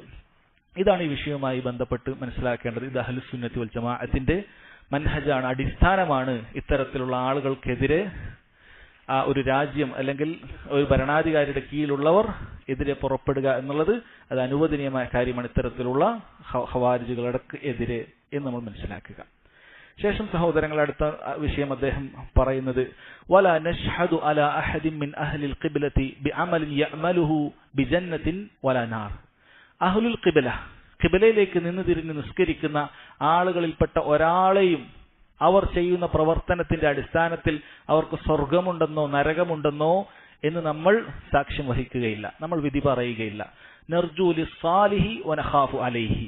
സ്വർഗമുണ്ട്, സാലിഹായ ഒരു വ്യക്തിക്ക് സ്വർഗമുണ്ടെന്ന് നമ്മൾ പ്രതീക്ഷിക്കുന്നു, അതോടൊപ്പം അയാൾക്കത് ലഭിക്കാതായി പോകുമെന്ന് നമ്മൾ ഭയപ്പെടുകയും ചെയ്യുന്നു. വനഖാഫു അലൽ മുസീഇൽ മുസ്നിബ് വനർജു ലഹു റഹ്മത്തല്ലാഹ്. അതുപോലെ തന്നെ ഒരു പാപിക്ക് നരകം കിട്ടുമോ എന്നുള്ളത് നമ്മൾ ഭയപ്പെടുന്നു, അള്ളാഹുവിന്റെ കാരുണ്യം ഉണ്ടാകുമെന്ന് അയാളിൽ പ്രതീക്ഷയും വെക്കുന്നു. ഒരാൾ തിന്മ ചെയ്യുന്ന കാണുന്ന മുറക്കായാൽ നരകത്തിലാണ് എന്ന് നമ്മൾ പറയുകയില്ല. ഒരാൾ നല്ല നന്മകൾ ചെയ്യുന്നു എന്ന കാരണത്താൽ അയാൾ സ്വർഗത്തിലാണ് എന്നും നമ്മൾ പറയുകയില്ല. ഇതാണ് സഹോദരങ്ങളെ അഹ്ലുസുന്നത്ത് വൽ ജമാഅത്തിന്റെ ഈ വിഷയത്തിലുള്ള അടിസ്ഥാനം. നമ്മൾ ആളുകളെ അയാളുടെ ലാഹിറാണ്, അയാളുടെ ബാഹ്യം എന്താണോ അതനുസരിച്ചാണ് നമ്മൾ പരിഗണിക്കുക. ആരെങ്കിലും ഇസ്ലാം ബാഹ്യമായി കാണിക്കുന്നു, അവൻ മുസ്ലിമാണ്, മുസ്ലിമീങ്ങളുടെ കൂടെയാണ്, അവൻ ബാഹ്യമായി അങ്ങനെ തന്നെയാണ്. ഒരു പക്ഷേ അവൻ മുനാഫിഖായിരിക്കാം, ഇസ്ലാമിക വിശ്വാസം അവന്റെ ഹൃദയത്തിൽ എത്തിയിട്ടുണ്ടാവുകയില്ല. പക്ഷെ നമ്മെ സംബന്ധിച്ചിടത്തോളം അവനോടുള്ള ഇടപാടുകൾ മുസ്ലിമിനോടുള്ള ഇടപാടായിരിക്കും. കാരണം നമ്മുടെ ഹൃദയത്തിൽ എന്താണ് നമുക്ക് നോക്കാൻ സാധിക്കുകയില്ല. അവന്റെ വിഷയത്തിൽ നമ്മൾ അങ്ങനെയാണ് നമ്മൾ തീരുമാനമെടുക്കുക. എന്നാൽ ഒരാൾ കുഫറാണ് അയാളുടെ ബാഹ്യമായിട്ടുള്ളത് എങ്കിൽ, ഇവിടെയുള്ള പല രൂപത്തിലുള്ള വിശ്വാസികളുണ്ട്, കുഫറൻ വിശ്വാസികളായ മറ്റ് ഇതര മതവിശ്വാസികളുണ്ട്. അവരുടെ വിഷയത്തിലും നമ്മൾ അസ്ൽ അവർ കാഫിറുകളാണ്, നിഷേധികളാണ് എന്ന് തന്നെയായിരിക്കും നമ്മൾ പറയുക. എന്നാൽ അവർ ഇന്നയാൾ നരകത്തിലാണ്, ഇന്നയാൾ സ്വർഗത്തിലാണ് എന്ന് നമ്മൾ പറയണമെങ്കിൽ സഹോദരങ്ങളെ നമുക്കത് ഉറപ്പിച്ചു പറയാൻ സാധിക്കുകയില്ല. എന്തുകൊണ്ടാണ് അത് അങ്ങനെ പറയുന്നത്? കാരണം മുസ്ലിം എത്ര നന്മകൾ ചെയ്താലും അവൻ എന്തെങ്കിലും നമ്മൾ അറിയാത്ത തിന്മകളുണ്ടോ എന്ന് നമുക്കറിയുകയില്ല. അള്ളാഹു സുബ്ഹാനഹു വ തആലക്കാണ് അറിയുക. കാഫിറുകളുടെ വിഷയത്തിൽ എന്താണ് അങ്ങനെ പറയാൻ കാരണം? ഒരു വ്യക്തി ഇന്ന് അയാൾ നരകത്തിലാണെന്ന് നമുക്ക് പറയാൻ സാധിക്കുകയില്ല. കാരണം മരിക്കുന്നതിന് തൊട്ടു മുമ്പ് അയാൾക്ക് വേണമെങ്കിൽ മുസ്ലിം ആകാനുള്ള അവസരമുണ്ട്. നബി സല്ലല്ലാഹു അലൈഹി വസല്ലമയുടെ കാലഘട്ടത്തിൽ തന്നെ അവസാന ഘട്ടത്തിൽ മരിക്കുന്നതിന് തൊട്ടു മുമ്പ് മുസ്ലിമായ ആളുകളുണ്ട്. അതുകൊണ്ട് ഇന്ന് എത്ര വലിയ അക്രമിയാണെങ്കിൽ പോലും ഇയാൾ നരകത്തിലാണ് എന്ന് നമുക്ക് പറയാൻ സാധിക്കുകയില്ല. ഒരു പക്ഷേ അയാൾ അങ്ങനെ ആകണം എന്നൊക്കെ ചിലപ്പോൾ നമുക്ക് ആഗ്രഹിക്കും, കാരണം അത്രയും വലിയ വാല്യമായിരിക്കും. നമ്മുടെ വികാരമാണ്. പക്ഷെ ശർഅന്റെ കാഴ്ചയിലൂടെ നമ്മൾ പറയുമ്പോൾ ഒരിക്കലും തന്നെ നമുക്ക് അയാൾ നരകത്തിലാണ് എന്ന് പറയാൻ സാധിക്കുകയില്ല. എന്നാൽ ഒരാൾ കുഫറിലാണ് മരണപ്പെട്ടത് എന്ന് നമുക്ക് വളരെ വ്യക്തമായാൽ അയാളെ കുറിച്ച് പറയാമെന്നാണ്. അബൂ താലിബിനെ കുറിച്ച് നരകത്തിലാണ് എന്ന് നമുക്ക് വളരെ വ്യക്തമായി അറിയാം. കാരണം അയാളുടെ അന്ത്യം അത് റിപ്പോർട്ട് ചെയ്യപ്പെട്ട കാര്യമാണ്. അയാൾക്കിനി മറ്റൊരു അന്ത്യമില്ല. മരിക്കുന്നതിന്റെ അവസാനം ഞാൻ അബ്ദുൽ മുത്തലിബിന്റെ കുഫ്റൻ വിശ്വാസത്തിലാണ് എന്ന് പറഞ്ഞുകൊണ്ടാണ് മരണപ്പെട്ടു പോയത്. നരകത്തിലാണ് എന്നുള്ളത് നബി സല്ലല്ലാഹു അലൈഹി വസല്ലം നമ്മെ അറിയിച്ചിട്ടുള്ള കാര്യമാണ്. എന്നാൽ സഹോദരങ്ങളെ, ഇതിൽ നിന്ന് വ്യത്യസ്തമായി നബി സല്ലല്ലാഹു അലൈഹി വസല്ലം ഇന്ന ആളുകളെല്ലാം സ്വർഗത്തിലാണെന്ന് പറഞ്ഞാൽ അവരെ കുറിച്ച് നമുക്ക് സ്വർഗാവകാശികളാണ് എന്ന് ഉറപ്പിച്ചു പറയാം. യാതൊരു സംശയവും അതിൽ വേണ്ടതില്ല. അൽ അശറത്തുൽ മുബശ്ശിറൂന ബിൽ ജന്ന പോലെ സ്വർഗം കൊണ്ട് സന്തോഷ വാർത്ത അറിയിക്കപ്പെട്ട 10 ആളുകളുണ്ട്. അതിൽപ്പെട്ടവരാണല്ലോ ഖുലഫാഉർ റാഷിദീങ്ങളായ 4 പേര്. ഇനി അതിനു പുറമെയും ആളുകൾ സ്വർഗത്തിലാണ് എന്ന ഹദീസുകളിൽ നമുക്ക് കാണാൻ സാധിക്കുന്നുണ്ട്. ബിലാൽ റളിയല്ലാഹു അൻഹു ഈ 10 ആളുകളുടെ കൂട്ടത്തിലില്ല, അദ്ദേഹം സ്വർഗത്തിലാണ്.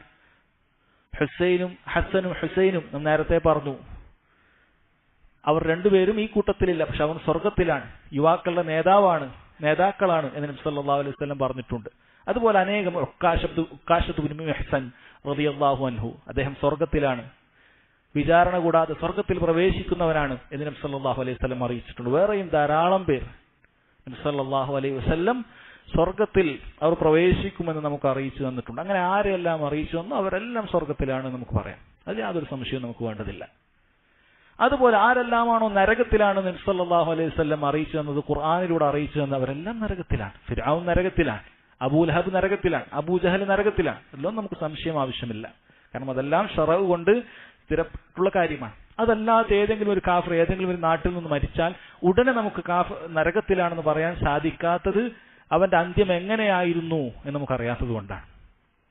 എന്നാൽ അന്ത്യം എങ്ങനെയാണ് എന്ന് നമുക്ക് വളരെ വ്യക്തമായാൽ യാതൊരു സംശയവും വേണ്ട, അവൻ നരകത്തിലാണ് എന്ന് യാതൊരു സംശയവും വേണ്ട. എന്നാൽ സഹോദരങ്ങള്, പൊതുവായി മുഅ്മിനുകൾ സ്വർഗത്തിലും കാഫിറുകൾ നരകത്തിലുമാണ് എന്നുള്ളതിൽ നമ്മൾ എന്ന് പറയുന്നതിൽ നമ്മൾ മടിക്കേണ്ടതില്ല. അത് അങ്ങനെ തന്നെയാണ് പറയേണ്ടത്. മുഅ്മിനീങ്ങൾ വിശ്വാസികൾ സ്വർഗത്തിലായിരിക്കും, കാഫിറുകളെല്ലാം തന്നെ നരകത്തിലായിരിക്കും എന്ന് പറയാൻ നമ്മൾ മടിക്കേണ്ടതില്ല. അത് ആ രൂപത്തിൽ തന്നെ നമ്മൾ പറയേണ്ടതുണ്ട് എന്ന് നമ്മൾ മനസ്സിലാക്കുക.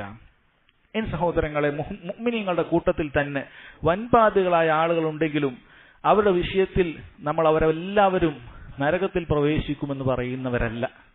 കാരണം അല്ലാഹു സുബ്ഹാനഹു വ തആലയുടെ മഹത്തായ മഗ്ഫിറത്ത് അവിടെയുണ്ട്. അള്ളാഹു ഉദ്ദേശിക്കുന്നവർക്ക് അള്ളാഹു സുബ്ഹാനഹു വ തആല പുറത്തു കൊടുക്കും. അങ്ങനെ എത്ര വലിയ തിന്മ ചെയ്തവനാണെങ്കിലും അള്ളാഹു ഉദ്ദേശിച്ചവനാണെങ്കിൽ, ശിർക്ക് ചെയ്യാത്തവൻ, കുഫ്ർ ചെയ്യാത്തവൻ, അള്ളാഹു ഉദ്ദേശിച്ചവനാണെങ്കിൽ അള്ളാഹു സുബ്ഹാനഹു വ തആല അവന് പുറത്തു കൊടുക്കുന്നതാണ്. അള്ളാഹു സുബ്ഹാനഹു വ തആല അവനെ ശിക്ഷിക്കാനാണ് ഉദ്ദേശിച്ചത് എങ്കിൽ അവൻ ശിക്ഷിക്കുകയും ചെയ്യും. അതുകൊണ്ട് തന്നെ അങ്ങനെയുള്ള മുവഹ്ഹിദീങ്ങളെ കുറിച്ച് പോലും നമുക്ക് കൃത്യമായി ഇന്നയാൾ സ്വർഗത്തിലാണ്, ഇന്നയാൾ നരകത്തിലാണ് എന്ന് പറയാൻ സാധിക്കുകയില്ല എന്ന കാര്യം നമ്മൾ മനസ്സിലാക്കുക. അതിനുശേഷം അദ്ദേഹം അതിന്റെ തുടർച്ച തന്നെ പറയുന്നു, വമൻ ലഖിയല്ലാഹ ബിദംബിൻ തജിബു ലഹു ബിഹിൻ നാറു തായിബൻ ഗൈറ മുസിറിൻ അലൈഹി ഫഇന്നല്ലാഹ യതൂബു അലൈഹി വയഖ്ബലു തൗബത അൻ ഇബാദിഹി വയഅഫു അനിസ് സയ്യിആത്ത്. അദ്ദേഹം പറയുകയാണ്, ആരെങ്കിലും അല്ലാഹു സുബ്ഹാനഹു വ തആലയെ കണ്ടുമുട്ടുകയാണ്, അവൻ തിന്മകൾ ചെയ്തവനാണ്, ആ തിന്മകളാകട്ടെ നരകം അവൻ ഉറപ്പാക്കുന്ന തിന്മകളാണ്, പക്ഷെ അവൻ അള്ളാഹുവിനെ കണ്ടുമുട്ടുന്നത് തായിബൻ ഗൈറ മുസിറിൻ അലൈഹി, അവൻ തൗബ ചെയ്തിട്ടുണ്ട്, അള്ളാഹു തആലയോട് തൗബ ചെയ്തിട്ടുണ്ട്, ആ തിന്മകളിൽ ഉറച്ചു നിൽക്കുന്നില്ല, തിന്മകളിൽ നിന്ന് വിട്ടുനിന്നിട്ടുണ്ട്. ഫഇന്നല്ലാഹ യതൂബു അലൈഹി, അള്ളാഹു സുബ്ഹാനഹു വ തആല അവന് പുറത്തു കൊടുക്കുക തന്നെ ചെയ്യും. വയഖ്ബലു തൗബത അൻ ഇബാദിഹി, അള്ളാഹു സുബ്ഹാനഹു വ തആല അടിമകളുടെ തൗബ സ്വീകരിക്കുന്നവനാണ്. വയഅഫു അനിസ് സയ്യിആത്ത്, അവരുടെ പാപങ്ങളെല്ലാം അള്ളാഹു തആല അഫു ചെയ്തു കൊടുക്കുന്നവനാണ്, മാപ്പാക്കി കൊടുക്കുന്നവനാണ് എന്ന് നമുക്കറിയാവുന്ന കാര്യമാണ്. സഹോദരങ്ങളെ, ഇവിടെ നമ്മൾ മനസ്സിലാക്കേണ്ടത്, ഇവിടെ അവൻ തൗബ അതിന്റെ എല്ലാ നിബന്ധനകളോടുകൂടി പാലിക്കണം. ഒരാൾ നിബന്ധനകളോടുകൂടി തൗബ ചെയ്തു കഴിഞ്ഞാൽ അള്ളാഹു സുബ്ഹാനഹു വ തആല അവന് പാപങ്ങൾ പുറത്തു കൊടുക്കും എന്നുള്ളത് അള്ളാഹുവിന്റെ വാഗ്ദാനമാണ്. അവൻ ആ വാഗ്ദാനം ലംഘിക്കുകയില്ല. പക്ഷെ നമ്മുടെ തൗബ അത് നിബന്ധനകളോടുകൂടിയുള്ള തൗബയായിരിക്കണം എന്നു മാത്രം. അള്ളാഹു സുബ്ഹാനഹു വ തആല സ്വീകരിക്കുന്ന തൗബയായിരിക്കണം എന്ന് മാത്രം. അതിനെന്തു വേണം? നിബന്ധനകളോടുകൂടിയുള്ള തൗബ എന്ന് പറഞ്ഞാൽ സഹോദരങ്ങളെ, അള്ളാഹു സുബ്ഹാനഹു വ തആലയോട് ഇഖ്ലാസോടുകൂടി ആയിരിക്കണം അവൻ തൗബ ചെയ്യുന്നത്. ആളുകളെ കാണിക്കാൻ വേണ്ടി ഞാൻ അതിൽ നിന്നൊക്കെ വിട്ടു നിന്നു എന്ന് പറഞ്ഞിട്ട് കാര്യമില്ല. ഖൽബി തട്ടി ഇഖ്ലാസോടുകൂടി തൗബ ചെയ്യേണ്ടതുണ്ട്. രണ്ടാമത്തെ കാര്യം, അവൻ ആ പാപത്തിൽ നിന്ന് പൂർണ്ണമായി വിട്ടുനിൽക്കേണ്ടതുണ്ട്. ആ പാപം ചെയ്തുകൊണ്ടിരിക്കെ തൗബ ചെയ്യുക എന്നുള്ളത് ആ തൗബ നസൂഹായ തൗബയല്ല, അത് അള്ളാഹു സ്വീകരിക്കുന്ന തൗബയല്ല. പാപത്തിൽ നിന്നും പൂർണ്ണമായി വിട്ടുനിൽക്കേണ്ടതുണ്ട്. മൂന്നാമത്, ആ പാപത്തിൽ നിന്നും അവന് ഖേദമുണ്ടാകേണ്ടതുണ്ട്. തൗബയുടെ അടിസ്ഥാനം തന്നെ, അതിന്റെ റൂഹ് തന്നെ, അതിന്റെ ആത്മാവ് തന്നെ അന്നതമാണ്. ഖേദമുണ്ടാകണം. ചെയ്തു പോയതിൽ യാതൊരു കുറ്റബോധവും ഇല്ലെങ്കിൽ അത് തൗബയല്ല. ചെയ്തതിൽ അവന് അങ്ങേയറ്റത്തെ കുറ്റബോധം ഉണ്ടാകണം, നിരാശ ഉണ്ടാകണം, ഇങ്ങനെ ചെയ്തു പോയല്ലോ എന്നുള്ളത്. എന്നിട്ട് അല്ലാഹു സുബ്ഹാനഹു വ തആല പുറത്തു തരുമെന്നുള്ള പ്രതീക്ഷയോടുകൂടി അവൻ തൗബയും ചെയ്യേണ്ടതുണ്ട്. നാലാമത്തെ കാര്യം, അതിലേക്ക് മടങ്ങുകയില്ല എന്ന ഉറച്ച തീരുമാനത്തോടു കൂടിയാണ് തൗബ ചെയ്യേണ്ടത്. തിന്മകൾ പിന്നീട് സംഭവിച്ചേക്കാം, പക്ഷേ തൗബ ചെയ്യുന്ന സമയത്ത് ഇനി ഒരിക്കലും മടങ്ങുകയില്ല എന്ന നിയത്തോടു കൂടിയാണ് അവൻ തൗബ ചെയ്യേണ്ടത്. അല്ലാഹു തആലക്ക് ഹൃദയം കൃത്യമായിട്ട് അറിയാം. റമളാനിൽ തെറ്റുകളിൽ നിന്ന് വിട്ടു നിൽക്കുന്ന സമയത്ത്, തൗബ ചെയ്യുന്ന സമയത്ത്, റമളാൻ കഴിഞ്ഞാൽ തുടങ്ങണമെന്ന ആഗ്രഹത്തോടു കൂടി ഒരാൾ ഒരു തിന്മയിൽ നിന്ന് വിട്ടു നിൽക്കുന്നു എങ്കിൽ ആ തൗബ ശരിയായിട്ടില്ല.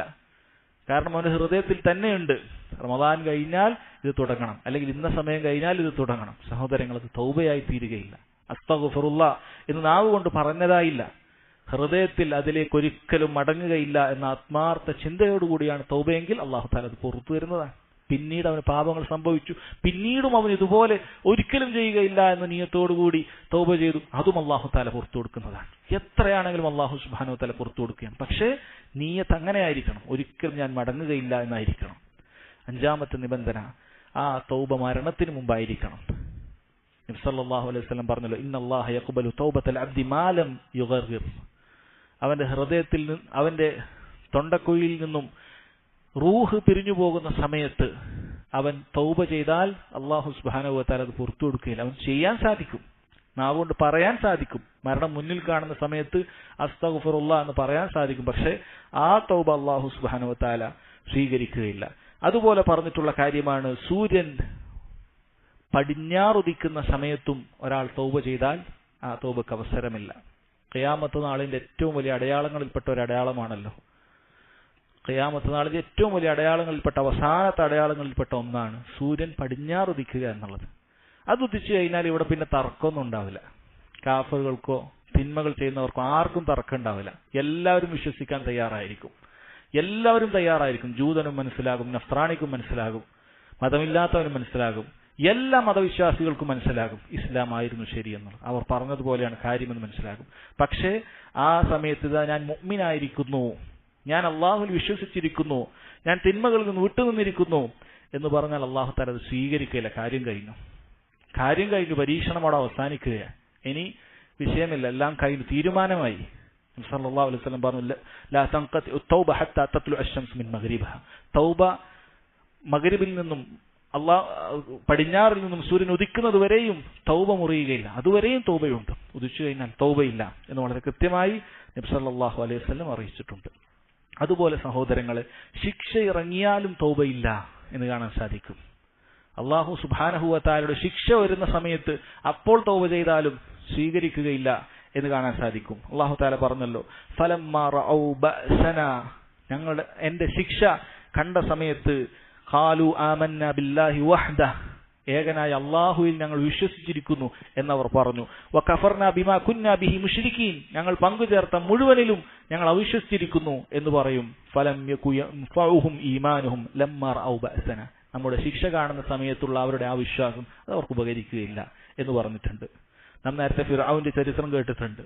ഫിർഔനും ഇതുപോലെ കടലിൽ മുങ്ങി മരിക്കാൻ സമയത്ത് അള്ളാഹുവിൽ വിശ്വസിച്ചിരിക്കുന്നു എന്ന് നാവ് കൊണ്ട് പറഞ്ഞവനാണ്. അള്ളാഹു സുബ്ഹാനഹു വ തആല പറഞ്ഞല്ലോ, വജാവസ്നാ ബിബനി ഇസ്രായീൽ അൽ ബഹർ ഫഅത്ബഅഹും ഫിർഔൻ, ബനു ഇസ്രായേലുകാർ ആ കടല് കിടക്കുന്ന സമയത്ത്, അത് മുറിച്ചു കിടക്കുന്ന സമയത്ത് ഫഅത്ബഅഹും ഫിർഔൻ വജുനൂദുഹു ബഗ്യൻ വഅദ്വ, ധിക്കാരത്തോടുകൂടി ഫിർഔനും കൂട്ടരും അവരുടെ പിന്നാലെ പിന്തുടർന്നു. ഹത്താ ഇദാ അദ്റകഹുൽ ഗറഖ്, അങ്ങനെ ആ ബഹറിൽ, ആ കടലിൽ അവർ മുങ്ങി മരിക്കുന്ന സമയത്ത് ഖാല, ഫിർഔൻ പറഞ്ഞ വാക്കാണ്, ആമൻതു അന്നഹു ലാ ഇലാഹ ഇല്ലല്ലദീ ആമനത് ബിഹി ബനു ഇസ്രായേൽ, ബനു ഇസ്രായേലുകാർ വിശ്വസിച്ച അല്ലാഹുവിൽ ഇതാ ഞാൻ വിശ്വസിച്ചിരിക്കുന്നു, മറ്റു ആരാധനക്കർഹനായി ആരുമില്ല, അല്ലാഹു തആല മാത്രമാണ്. വഅന മിനൽ മുസ്ലിമീൻ, അവൻ നാവ് കൊണ്ട് പറഞ്ഞ വാക്കാണ്, ഞാൻ മുസ്ലിമീങ്ങളുടെ കൂട്ടത്തിൽപ്പെട്ടവനാണ് എന്ന് ഫിർഔൻ പറഞ്ഞു. പക്ഷെ അല്ലാഹു സുബ്ഹാനഹു വ തആല അത് സ്വീകരിച്ചില്ല. കാരണം അല്ലാഹുവിന്റെ ശിക്ഷ വന്നിറങ്ങിയാൽ പിന്നീടുള്ള തൗബ അല്ലാഹു സുബ്ഹാനഹു വ തആല സ്വീകരിക്കുകയില്ല. അതല്ലാത്ത സമയത്ത് സഹോദരങ്ങളെ, സംഭവിക്കുന്ന ഏതൊരു തിന്മക്കും അല്ലാഹു സുബ്ഹാനഹു വ തആല പുറത്തു വരും. ശിർക്കാകട്ടെ, കുഫ്റാകട്ടെ, ഇനി നേരത്തെ നിഫാഖ് ഉള്ളിൽ ഒളിപ്പിച്ച് പുറത്ത് ഇസ്ലാം കാണിച്ച മുനാഫിഖാകട്ടെ, അവന് തൗബ ചെയ്താൽ അല്ലാഹു സുബ്ഹാനഹു വ തആല അത് പുറത്തു തരിക തന്നെ ചെയ്യും. ഇതാണ് ഒന്നാമത്തെ വിഭാഗം. രണ്ടാമത്തെ വിഭാഗം സഹോദരങ്ങളെ, അദ്ദേഹം പറയുന്നു, വമൻ ലഖിയഹു വഖദ് ഉഖീമ അലൈഹി ഹദ്ദു ദാലിക ദംബി ഫി ദുനിയ ഫഹുവ കഫാറത്തു. ആരെങ്കിലും ദുനിയാവിൽ ഒരു തിന്മ ചെയ്തു, എന്നിട്ട് ഒരു ഇസ്ലാമിക ഭരണകൂടമുള്ള സ്ഥലത്താണ് അവനുള്ളത് എങ്കിൽ അവൻ ആ തിന്മക്കുള്ള ഹദ്ദ്, ഇസ്ലാമിക ശിക്ഷ ഏറ്റുവാങ്ങുകയും ചെയ്തിട്ടുണ്ടെങ്കിൽ ഫഹുവ കഫാറത്തു, അത് അവനുള്ള പ്രായശ്ചിത്തമാണ്. അല്ലാഹു സുബ്ഹാനഹു വ തആല ഒരടിമയെ രണ്ട് സ്ഥലത്ത് ശിക്ഷിക്കുകയില്ല. മോഷ്ടിച്ചവന്റെ കൈ ദുനിയാവിൽ വെച്ച് ഛേദിക്കപ്പെട്ടിട്ടുണ്ടെങ്കിൽ ആ മോഷ്ടിക്കപ്പെട്ടവനുള്ള ശിക്ഷ പരലോകത്ത് അല്ലാഹു നൽകുകയില്ല. വ്യഭിചരിച്ചവനെ ദുനിയാവിൽ എറിഞ്ഞു കൊല്ലപ്പെട്ടിട്ടുണ്ടെങ്കിൽ, അല്ലെങ്കിൽ അതിനുള്ള വിവാഹിതനല്ലെങ്കിൽ അതിനുള്ള അടി അവൻ ഏറ്റുവാങ്ങിയിട്ടുണ്ട് എങ്കിൽ അല്ലാഹു തആല ആഖിറത്തിൽ ആ ശിക്ഷ അവൻ നൽകുകയില്ല. അതവന്റെ പ്രായശ്ചിത്തമാണ്. ദുനിയാവിലുള്ള അവന്റെ ഹദ്ദ് അല്ലാഹു സുബ്ഹാനഹു വ തആല അവന്റെ പ്രായശ്ചിത്തമായി വെക്കുകയാണ്. കമാ ജാഅ ഫിൽ ഖബ്രി അൻ റസൂലുള്ളാഹി സ്വല്ലല്ലാഹു അലൈഹി വസല്ലം, റസൂലുള്ളാഹി സ്വല്ലല്ലാഹു അലൈഹി വസല്ലമയുടെ ഹദീസിൽ അത് വളരെ വ്യക്തമായി വന്നതുപോലെ. മൂന്നാമത്തെ വിഭാഗം സഹോദരങ്ങളെ, വമൻ ലഖിയഹു മുസിറൻ ഗൈറ തായിബിൻ മിനൽ ദുനൂബ്, ഒരാൾ തിന്മ ചെയ്തുകൊണ്ടേയിരിക്കുകയാണ്, അവൻ അതിൽ നിന്ന് തൗബ ചെയ്തിട്ടില്ല, തിന്മയിൽ നിന്ന് പിൻവാങ്ങിയിട്ടുമില്ല, അവൻ മരണപ്പെട്ടു പോയി. അള്ളാഹുവിനെ കണ്ടുമുട്ടുന്ന രംഗത്ത് അവനെക്കുറിച്ച് നമ്മൾ മനസ്സിലാക്കേണ്ടത് അവന്റെ തിന്മ എങ്ങനെയുള്ളതാണ്. അല്ലതി ഖദ് ഇസ്തൗജബ ബിഹൽ ഉഖൂബ, അള്ളാഹു ശിക്ഷ നൽകുമെന്ന് പറഞ്ഞ തിന്മകളാണ്. വിചാരമാകട്ടെ, മോഷണമാകട്ടെ, അങ്ങനെയുള്ള ലഹരികളാകട്ടെ, അള്ളാഹു തആല കടുത്ത ശിക്ഷ പറഞ്ഞ തിന്മകൾ തന്നെയാണ്. അവനത് തൗബ ചെയ്യാൻ സാധിച്ചിട്ടില്ല, അവനതിൽ തുടർന്നുകൊണ്ടേയിരിക്കുകയാണ് എങ്കിൽ ഫഅംറുഹു ഇലല്ലാഹ്, അവന്റെ കാര്യം അള്ളാഹുവിന്റെ കയ്യിലാണ്, നമ്മുടെ കയ്യിലല്ല. ഇൻഷാ അസ്ദബ വ ഇൻഷാ ഗഫറ ലഹ്, അള്ളാഹു ഉദ്ദേശിക്കുകയാണെങ്കിൽ അവന് ശിക്ഷിക്കും, അള്ളാഹു ഉദ്ദേശിക്കുകയാണെങ്കിൽ അവന് പുറത്തു കൊടുക്കും എന്നാണ് അദ്ദേഹം പറയുന്നത്. അപ്പോൾ സഹോദരങ്ങൾ, എന്താണ് ഈ വിഷയം? അള്ളാഹു സുബ്ഹാനഹു വ തആല മുവഹിദായ ഒരു വ്യക്തി, അവൻ തിന്മകളിലാണ് അവനുള്ളത് എങ്കിൽ, അവൻ തൗബ ചെയ്യാൻ അവസരം കിട്ടിയിട്ടില്ല എങ്കിൽ അള്ളാഹു തആല പറഞ്ഞതുപോലെ ഇന്നല്ലാഹ ലാ യഗ്ഫിറു യുശ്റക ബിഹി, ശിർക്ക് ചെയ്യുന്ന അള്ളാഹു തആല പുറത്തു കൊടുക്കുകയില്ല. എപ്പോൾ മരണപ്പെട്ട് അള്ളാഹുവിന്റെ അടുക്കൽ എത്തിയാൽ ദുനിയാവിൽ അള്ളാഹു പുറത്തു കൊടുക്കും, ശിർക്കിൽ തൗബ ചെയ്താൽ അള്ളാഹു പുറത്തു കൊടുക്കും. വയഗ്ഫിറു മാ ദൂന ദാലിക്, അതിന് കീഴെയുള്ള എല്ലാം അള്ളാഹു തആല പുറത്തു കൊടുക്കും ലിമൻ യശാ, അള്ളാഹു ഉദ്ദേശിക്കുന്നവർക്ക്. നമുക്കറിയുകയില്ല, നമ്മൾ ഒരിക്കലും വഞ്ചിതരാകാൻ പാടില്ല. എനിക്ക് തൗഹീദ് ഉണ്ടല്ലോ, അള്ളാഹു പുറത്തു വരും, നമ്മൾ ഒരിക്കലും വഞ്ചിതരാകാൻ പാടില്ല. അള്ളാഹു സുബ്ഹാനഹു വ തആലയുടെ കുറിച്ച് ഒരുപക്ഷെ അങ്ങനെയുള്ള ചിന്ത അതൊരു നമ്മളെ കൂടുതൽ വഴികേടിലേക്ക് എത്തിക്കാൻ കാരണമാക്കിയേക്കും. അള്ളാഹു കാക്കുമാറാകട്ടെ. അതുകൊണ്ട് സഹോദരങ്ങളെ, ഒരാൾ തിന്മ ചെയ്യുന്നവനായി തൗബ ചെയ്യാതെ അള്ളാഹു തആലയെ കണ്ടുമുട്ടിയാൽ ഫംറുഹു ഇലല്ലാഹ്, അള്ളാഹുവിന്റെ കയ്യിലാണ് കാര്യം. ഇൻഷാ അസബ വ ഇൻഷാ ഗഫറ ലഹു, അള്ളാഹു ഉദ്ദേശിച്ചാൽ പുറത്തു കൊടുക്കും, അള്ളാഹു ഉദ്ദേശിച്ചാൽ അവനെ ശിക്ഷിക്കും. നാലാമത്തെ വ്യക്തി അള്ളാഹുവിനെ കണ്ടുമുട്ടുന്നവൻ വമൻ ലഖിയഹു വഹുവ കാഫിറുൻ, കാഫിറായിട്ടാണ് ഒരാൾ അള്ളാഹുവിനെ കണ്ടുമുട്ടുന്നത് എങ്കിൽ, മുവഹിദല്ല, തൗഹീദില്ല, ശിർക്കിലും കുഫ്റിലുമാണെങ്കിൽ അസ്സബഹു വലം യഗ്ഫിർ ലഹു, അള്ളാഹു അവനെ ശിക്ഷിക്കുന്നതാണ്, അവനൊരിക്കലും പുറത്തു കൊടുക്കുകയില്ല. ഇതാണ് 4 വിഭാഗം സഹോദരങ്ങളെ. 4 വിഭാഗം എങ്ങനെയായിരിക്കും? ഇതാണ് അഹ്ലുസ് സുന്നത്തി വൽ ജമാഅ ഇക്കൂട്ടരെ കുറിച്ച് വിശ്വസിക്കുന്നത് എന്ന് മനസ്സിലാക്കുക. പിന്നീട് അദ്ദേഹം പറയുന്നത് والرجم حق على من زنى وقد أحسن إذا اعترف أو قامت عليه بينة وقد رجم رسول الله صلى الله عليه وسلم وقد رجمت الأئمة الراشدون. الرجم എന്ന് പറഞ്ഞാൽ സഹോദരങ്ങൾ വ്യഭിചാരി എറിഞ്ഞു കൊല്ലുക എന്നുള്ളതാണ്. അത് ഹക്കാണ്, അത് ദീനിലുള്ള നിയമമാണ്. അലാമൻ, ആരെയാണ് എറിഞ്ഞു കൊല്ലുക? അലാമൻ സന വഖദ് അഹ്സൻ, കല്യാണ ശേഷം അഥവാ വിവാഹം ചെയ്തതിന് ശേഷം ഒരുവൻ വ്യഭിചരിക്കുകയാണെങ്കിൽ അല്ലാഹു തആല വിവാഹം ചെയ്യാനുള്ള അവസരം അവന് നൽകി. ആ വിവാഹം ചെയ്ത ഭാര്യ അവനോടൊപ്പം ഉണ്ടായാലും ശരി, അതല്ല അവൻ ആ ഭാര്യ ഉപേക്ഷിച്ച് തലാഖ് ചെയ്തവനാണെങ്കിൽ ശരി, ഒരു തവണ അവൻ വിവാഹം ചെയ്തിട്ടുണ്ടോ, അങ്ങനെ അവൻ അതിനുശേഷം വ്യഭിചരിക്കുകയും ചെയ്താൽ വറജും, അവന്റെ മേൽ കല്ലേറുണ്ടാകുന്നതാണ്. കല്ലേർ അവന് സ്ഥിരപ്പെട്ടിട്ടുള്ള കാര്യമാണ്. പക്ഷെ എപ്പോൾ ഇത് തറഫ്, അവൻ അംഗീകരിക്കണം, ഞാൻ വ്യഭിചരിച്ചു എന്ന് ഈ വ്യക്തി അംഗീകരിച്ചാൽ, അല്ലെങ്കിൽ ഔ ഖാമത്ത് അലൈഹി ബയ്യിന, അവന് മേൽ വ്യക്തമായ തെളിവ് വേണം. എപ്പോഴാണ് വ്യക്തമായ തെളിവുണ്ടാകുക? 4 സാക്ഷികൾ വ്യഭിചരിക്കുന്നത് നേർക്ക് നേരെ കാണേണ്ടതുണ്ട്. 3 പേർ കണ്ടിട്ട് കാര്യമില്ല. അങ്ങനെ ഒരു സംഭവം ഉണ്ടാവുകയും ആ 3 പേരും അതിന്റെ പേരിൽ ശിക്ഷിക്കപ്പെടുകയുമാണ് ചെയ്തിട്ടുള്ളത്. കാരണം അവർക്ക് 4ാമത്തെ ആളെ കൊണ്ടുവരാൻ സാധിച്ചിട്ട്, 4ാമത്തെ ആളെ കൊണ്ടുവരാൻ സാധിക്കാത്തിടത്തോളം കാലം ഇത് പരസ്യമാക്കാൻ പാടില്ല. ഇദ്ദേഹത്തെ വ്യഭിചാരം ആരോപിക്കാൻ ഈ 3 പേർക്ക് അനുവാദമില്ല.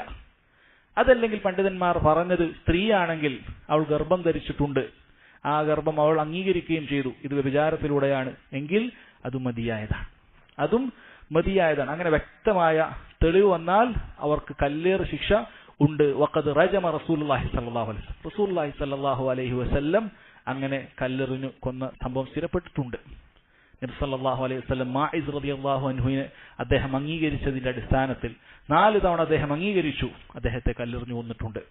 അതുപോലെ തന്നെ ഗാമിദിയ എന്ന സ്ത്രീയെയും നബി സല്ലല്ലാഹു അലൈഹി വസല്ലം കല്ലെറിഞ്ഞു കൊന്നിട്ടുണ്ട്.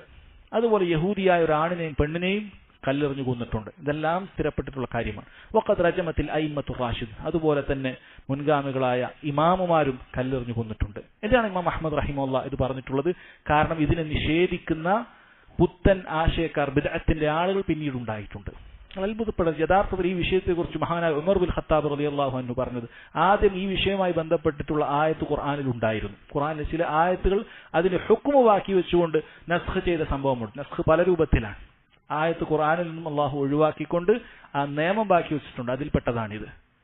ഉമർ ബിൻ ഖത്താബ് റളിയല്ലാഹു അൻഹു പറയുമായിരുന്നു, ഞാൻ ഈ വിഷയത്തിൽ പിൽക്കാലത്ത് ചില ആളുകൾ വരികയും വ്യഭിചാരത്തിന് ചാട്ടാവാറടി മാത്രമേ ഉള്ളൂ എന്ന് വാദിക്കുകയും ചെയ്യുമെന്ന് ഞാൻ ഭയപ്പെടുന്നു. എന്നാൽ അള്ളാഹുവിന്റെ കിതാബ് കൊണ്ട് വ്യഭിചാരി വിവാഹിതനാണെങ്കിൽ അവനെ എറിഞ്ഞു കൊല്ലുക എന്നുള്ള നിയമമുണ്ട്. ഇങ്ങനെ അതിനെതിരായി സംസാരിക്കുന്നവർ ഉണ്ടാകുമെന്ന് ഞാൻ ഭയപ്പെടുന്നു എന്ന് ഉമർ ബിൻ ഖത്താബ് റളിയല്ലാഹു അൻഹു പറഞ്ഞിട്ടുണ്ട്. അങ്ങനെ പറഞ്ഞവരുണ്ടായിട്ടുണ്ട്. നമ്മുടെ നാട്ടിൽ പോലും ഉണ്ടായിട്ടുണ്ട്, കേരളക്കരയിൽ പോലും ഉണ്ടായിട്ടുണ്ട്. ഇത് ഖുർആനിൽ ഇല്ലാത്ത നിയമമാണ്, ദീനിലില്ലാത്ത നിയമമാണ്, അങ്ങനെ ഒരു നിയമം ഇസ്ലാമിലില്ല എന്ന് വാദിക്കുന്നവരുണ്ടായിട്ടുണ്ട്. അതുകൊണ്ടാണ് ഈ വിഷയം അദ്ദേഹം പ്രത്യേകം എടുത്തുകൊണ്ടുവന്നിട്ടുള്ളത്. അത്തരത്തിലുള്ള ബിദ്അത്തുകാർക്കുള്ള മറുപടിയായിട്ടാണ് അദ്ദേഹം ഇത് പ്രത്യേകം എടുത്തുകൊണ്ടുവന്നിട്ടുള്ളത് എന്ന് കാണാൻ സാധിക്കും. അടുത്തത് സഹോദരങ്ങളെ, സ്വഹാബത്തിനെ ആക്ഷേപിക്കുന്നവരുമായി ബന്ധപ്പെട്ട വിഷയമാണ്. അദ്ദേഹം പറയുന്നു, വമൻ ഇൻതഖസ അഹദൻ മിൻ അസ്ഹാബി റസൂലില്ലാഹി സ്വല്ലല്ലാഹു അലൈഹി വസല്ലം ഔ അബ്ഗളഹു ബിഹദസിൻ കാന മിൻഹു ഔ ദക്കറ മസാവിയഹു കാന മുബ്തദിഅൻ. ആരെങ്കിലും നബി സല്ലല്ലാഹു അലൈഹി വസല്ലമയുടെ സഹാബികളെ അവരിൽ ഒരാളെയെങ്കിലും അവരിൽ സംഭവിച്ചു പോയ എന്തെങ്കിലുമൊക്കെ ഒരു കുറവിന്റെ പേരിൽ, അവരിൽ സംഭവിച്ചു പോയ എന്തെങ്കിലുമൊക്കെ തെറ്റിന്റെ പേരിൽ അവരെ ആക്ഷേപിക്കുന്നുണ്ട് എങ്കിൽ കാന മുബ്തദിഅൻ, അവൻ ബിദ്അത്തുകാരനാണ്. ഹത്താ യതറഹമ അലൈഹിം ജമീഅൻ, അവൻ അവരിൽ എല്ലാവർക്കും അവൻ എന്ത് ചെയ്യണം? റഹ്മത്ത് ചൊരിയേണ്ടതുണ്ട്, അവരെല്ലാവരും അവൻ അംഗീകരിക്കേണ്ടതുണ്ട്. വയഖൂനു ഖൽബുഹു ലഹും സലീമ, അവരുടെ എല്ലാവരുടെയും വിഷയത്തിൽ അവന്റെ ഹൃദയം നേരെയാകേണ്ടതുണ്ട്. നബി സല്ലല്ലാഹു അലൈഹി വസല്ലമയെ സഹാബികൾ ആക്ഷേപിക്കുന്ന സഹോദരങ്ങളെ അവർ അഹ്ലുസുന്നത്തി വൽ ജമാഅത്തിൽ പെട്ടവരല്ല. നമുക്കറിയാം, സഹാബികളെ ശപിക്കുന്ന, പേര് കേട്ടാൽ ശപിക്കുന്നവരാണ് ഷിയാക്കളിലെ റാഫിദുകൾ. അതല്ലാത്ത ഷിയാക്കളും അവരിൽ ഡോസ് കൂടിയവരും കുറഞ്ഞവരുമുണ്ട്. ചിലർ സഹാബികളെ മുഴുവൻ കാഫിറാക്കുന്നെങ്കിൽ ചിലരെ കാഫിറാക്കുന്നു, ചിലരെ ഒഴിവാക്കുന്നു. ഷിയാക്കളുടെ പൊതു സ്വഭാവമാണ് സഹാബികളെ കാഫിറാക്കുക എന്നുള്ളത്. ഷിയാക്കൾ ബിദ്അത്തുകാരാണ് എന്ന് പറയാനുള്ള ഒരു കാരണം ഇതാണ്. എന്നാൽ അഹ്ലുസുന്നത്തി വൽ ജമാഅത്തിൽപ്പെട്ട ചിലരും, അതായത് ഷിയാക്കളല്ലാത്ത ബാക്കിയുള്ള ആളുകൾ, അവരെല്ലാവരും സലഫികളല്ല, അതിൽപ്പെട്ട ഷിയാക്കളല്ലാത്ത ആളുകളും ഷിയാ സ്വാധീനത്തിൽ പെട്ടുകൊണ്ട് നബി സല്ലല്ലാഹു അലൈഹി വസല്ലം സ്വർഗം കൊണ്ട് സന്തോഷ വാർത്ത അറിയിക്കപ്പെട്ട ഉസ്മാൻ റളിയല്ലാഹു അൻഹുവിനെ വരെ മോശം പറഞ്ഞുകൊണ്ട്, അദ്ദേഹത്തെ ഭരണത്തെ ഇകഴ്ത്തിക്കാട്ടിക്കൊണ്ട് അദ്ദേഹത്തെ കുറ്റം പറയുന്ന ആളുകളെ കാണാൻ സാധിക്കും. അല്ലെങ്കിൽ മുആവിയ റളിയല്ലാഹു അൻഹുവിനെ കുറ്റം പറയുന്നത് കാണാൻ സാധിക്കും. സഹോദരങ്ങൾ, അത് ബിദ്അത്തുകാരുടെ ലക്ഷണമാണ്.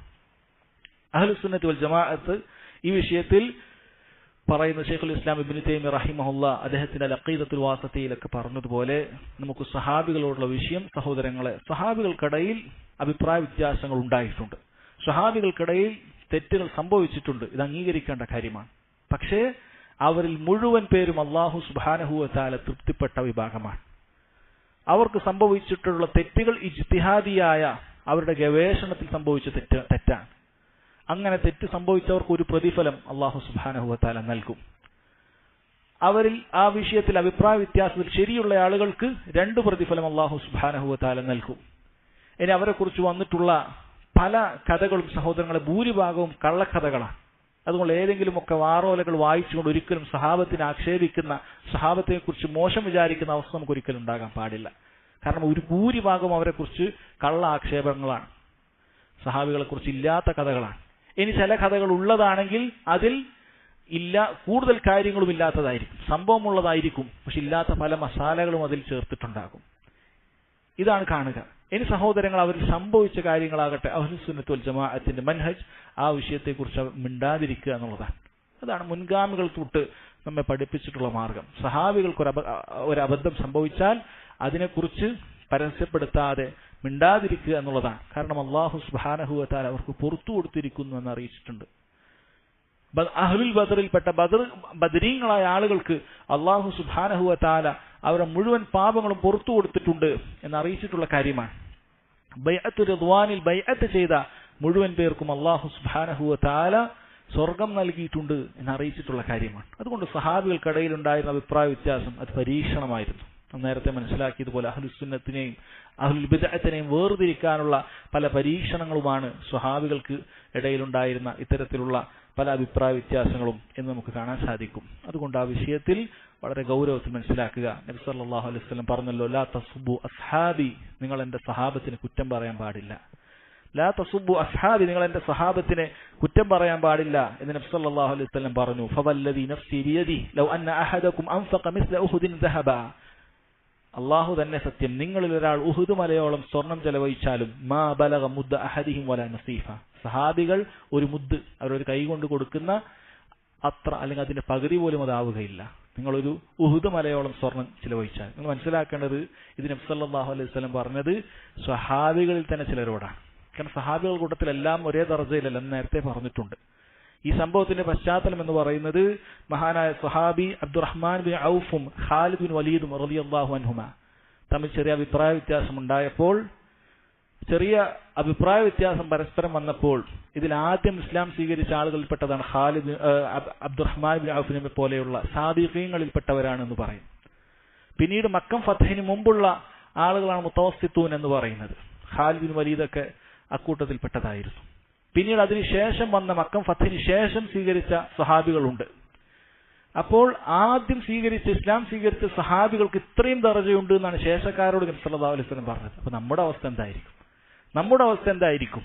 അവർ പോലും ഇത്ര ചെലവഴിച്ചാൽ ആദ്യക്കാരായ സഹാബികൾ അത്തരത്തിലേക്ക് വരികയില്ല എന്നാണ് സഹോദരങ്ങളെ നബി സല്ലല്ലാഹു അലൈഹി വസല്ലം പറഞ്ഞത് എന്ന് നമ്മൾ മനസ്സിലാക്കുക.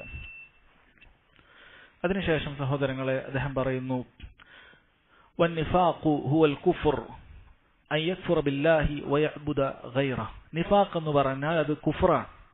അല്ലാഹു അല്ലാത്തവരോട് പ്രാർത്ഥിക്കുകയും അല്ലാഹുവിൽ അവിശ്വസിക്കുകയും അല്ലാഹു അല്ലാത്ത ആളുകളോട് പ്രാർത്ഥിക്കുകയും ചെയ്യുന്നവരാണ് അവർ.